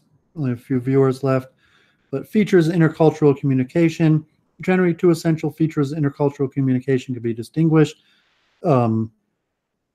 Matsumoto, 2005, points out that intercultural interactions are opposed to intercultural contexts are characterized by an aspect of uncertainty and ambiguity, and the second being the primary characteristic of intercultural adaptation with respect to the rules of maintaining the context and signaled meanings.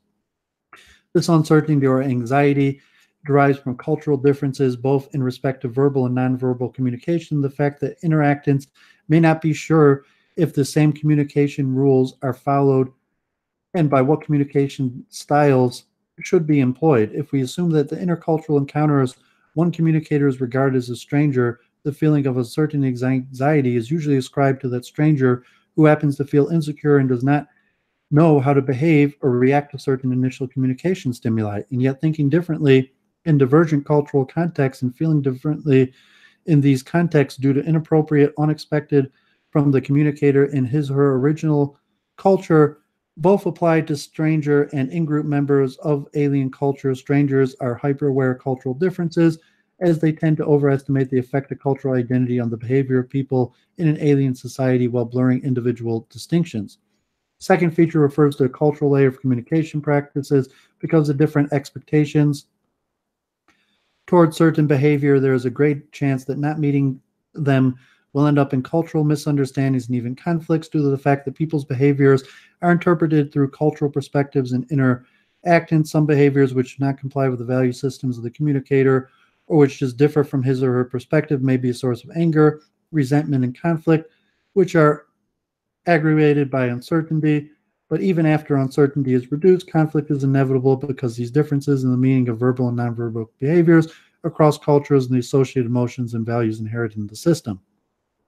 As a result of the aforementioned features, the effectiveness of communication in any intercultural environment can be regarded as to the extent to which uncertainty, anxiety, and ambiguity in intercultural interactions are reduced, and because communication in simple terms consists in sending messages and ascribing meaning to them. So communicating cultures in a working environment, increased globalization and competitiveness in global market have caused intercultural communication to be recognized and appreciated in corporate management, especially as far as managing employees from different cultural backgrounds is concerned.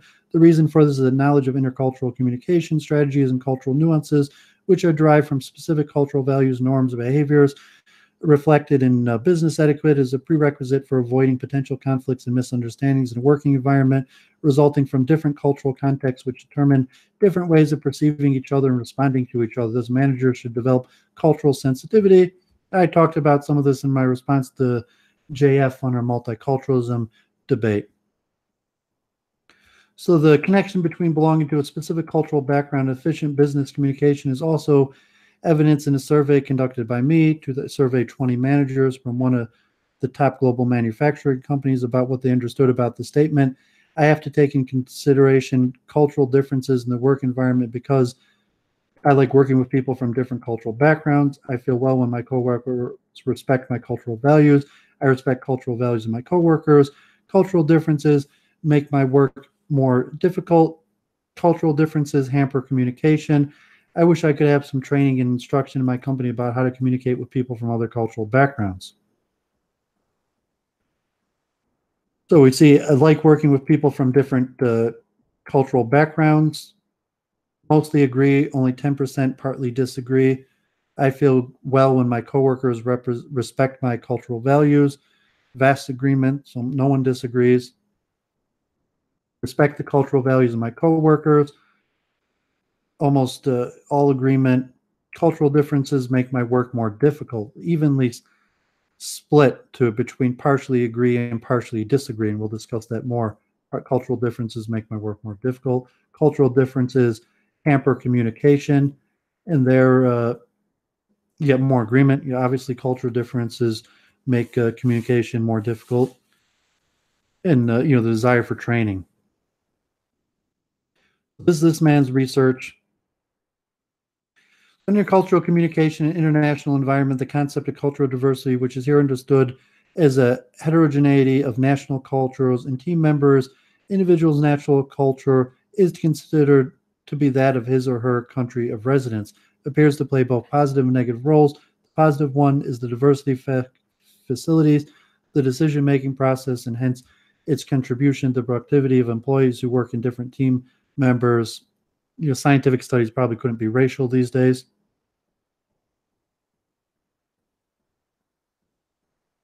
So there's a lot of factors in cultural diversity.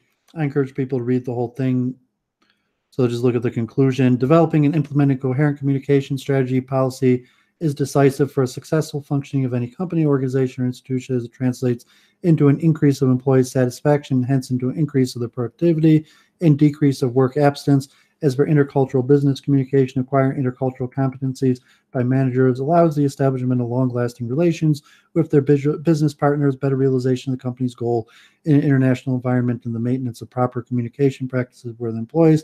As a matter of fact, however, although the role of communication seems to be more often recognized as a crucial factor determining the successful business relation, as it is still underestimated in many companies, which is reflected in managers' conviction that the key factor for an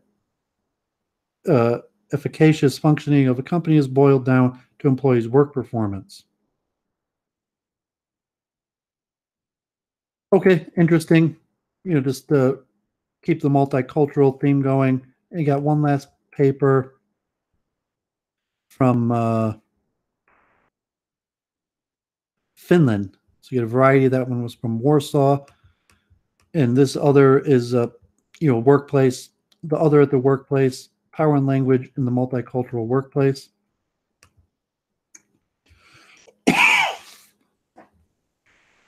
(2015). Today's work markets are increasingly shaped by multilingual reality. Present research offers an intercultural communication perspective on language diversity and power relations at modern work environments. Study investigates how young professionals and their foreign colleagues perceive diversity affecting in their communication behaviors in culturally heterogeneous workplace. Analysis of data from participants has been conducted through analysis of open-ended self-report questionnaires in multinational company where English is used daily as a corporate language. In particular, results of present study indicate that more diverse language skills are attributed to a perception of power. Respectively, low proficiency in second language communication at workplace seem to cause feelings of alienation, exclusion among employees, leading to misunderstanding conflicts. In addition, the need for standardized language policies in an organization level is raised.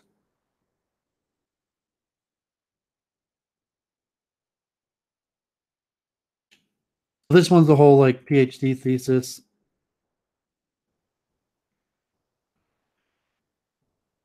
Says, in the new global economy, language diversity has become a central issue for labor markets, which has experienced a substantial change during the past decades. Companies expanded operations abroad, increasingly free-floating workforce is more diverse than ever. Additionally, the nature of work has increasingly changed towards more specialist-oriented, where experts from international fields across borders put their capacities together in order to achieve set goals within a defined period of time. Multiple studies have noticed this tendency during the past years, have focused on research, workplace diversity, particularly in the literature on international business and management.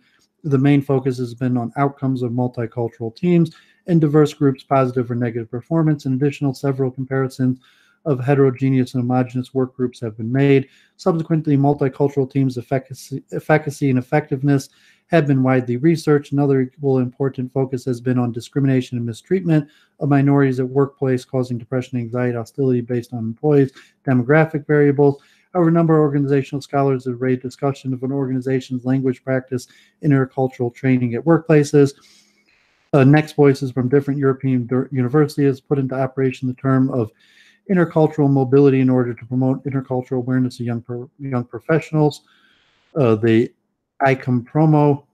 Similar, European Union has been funding research projects such as Dylan on societal multilingualism and linguistic diversity management aimed to provide scientific backing to the concept of multilingual repertoires, as well as a resource demonstrating that Europe's linguistic diversity can be an asset for the development of knowledge and economy. Yet little attention has been focused on language diversity in multinational enterprises. Language has been claimed to be the forgotten factor in multinational management by several authors. Nevertheless, language awareness, understood as the awareness of how speaking one or more languages, a particular language such as English, is related to the social professional status, appear to be extremely important but forgotten issue in the contemporary business context. They pointed out one of the greatest challenges for the multicultural organization research is that studies have been done in a laboratory setting with students rather than real-life, up-to-date business settings. Therefore, most fieldwork is required to fully understand multicultural groups affecting the current-day business context. This study attempts to highlight the impact of language on work behavior and discuss the implications of the language fluency in the workplace from the point of view of power. The initial assumption of the study is that individuals position themselves in in-group, out-group based on language proficiency, and in addition, language proficiency is expected to create unequal power relations in the workplace, causing negative consequences in work performance and efficiency. Present research concentrates on language effect on individuals' performance in one particular multicultural environment. As numerous multinational companies rely on multicultural workers to perform work-related activities, this research will help organizations notice the importance of communication in multicultural environments and pay more attention to the adequate language strategies.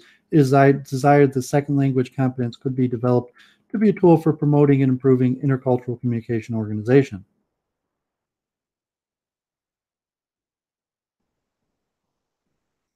We'll talk about hierarchy.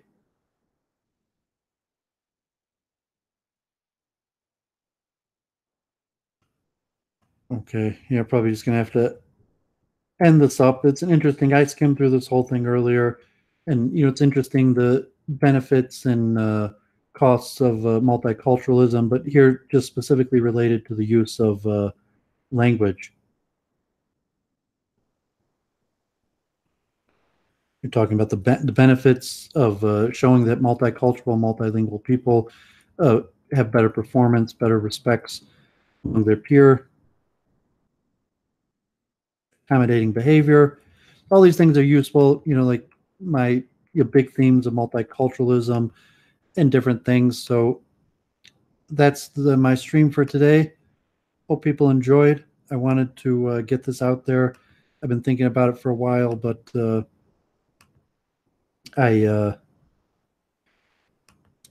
you just had other things to do, or the quality factor, how much research am I going to put into this, and so on and so on, that relatively limited time, so to say, so can only do so much. But I wanted to get this out there. It's done. We'll see what happens, and I'll put the link in the chat one more time, the Google Hangouts. If it doesn't show me, it shows me Bob Paxton, the only one in the chat. Hope people enjoyed this, public study. Hopefully people will look at it. I'll timestamp it later, and like I usually do, and we'll you put in the table of contents so people could look at it later and hopefully refer to it in future occasions, so that you will be able to get ahead and advance these conversations more. So I guess I'm going to end it. Don't see anything in the chat. So a little more than almost 3.5 hours, a lot of material. Glad to have presented it. Thank everyone who watched. Blessings.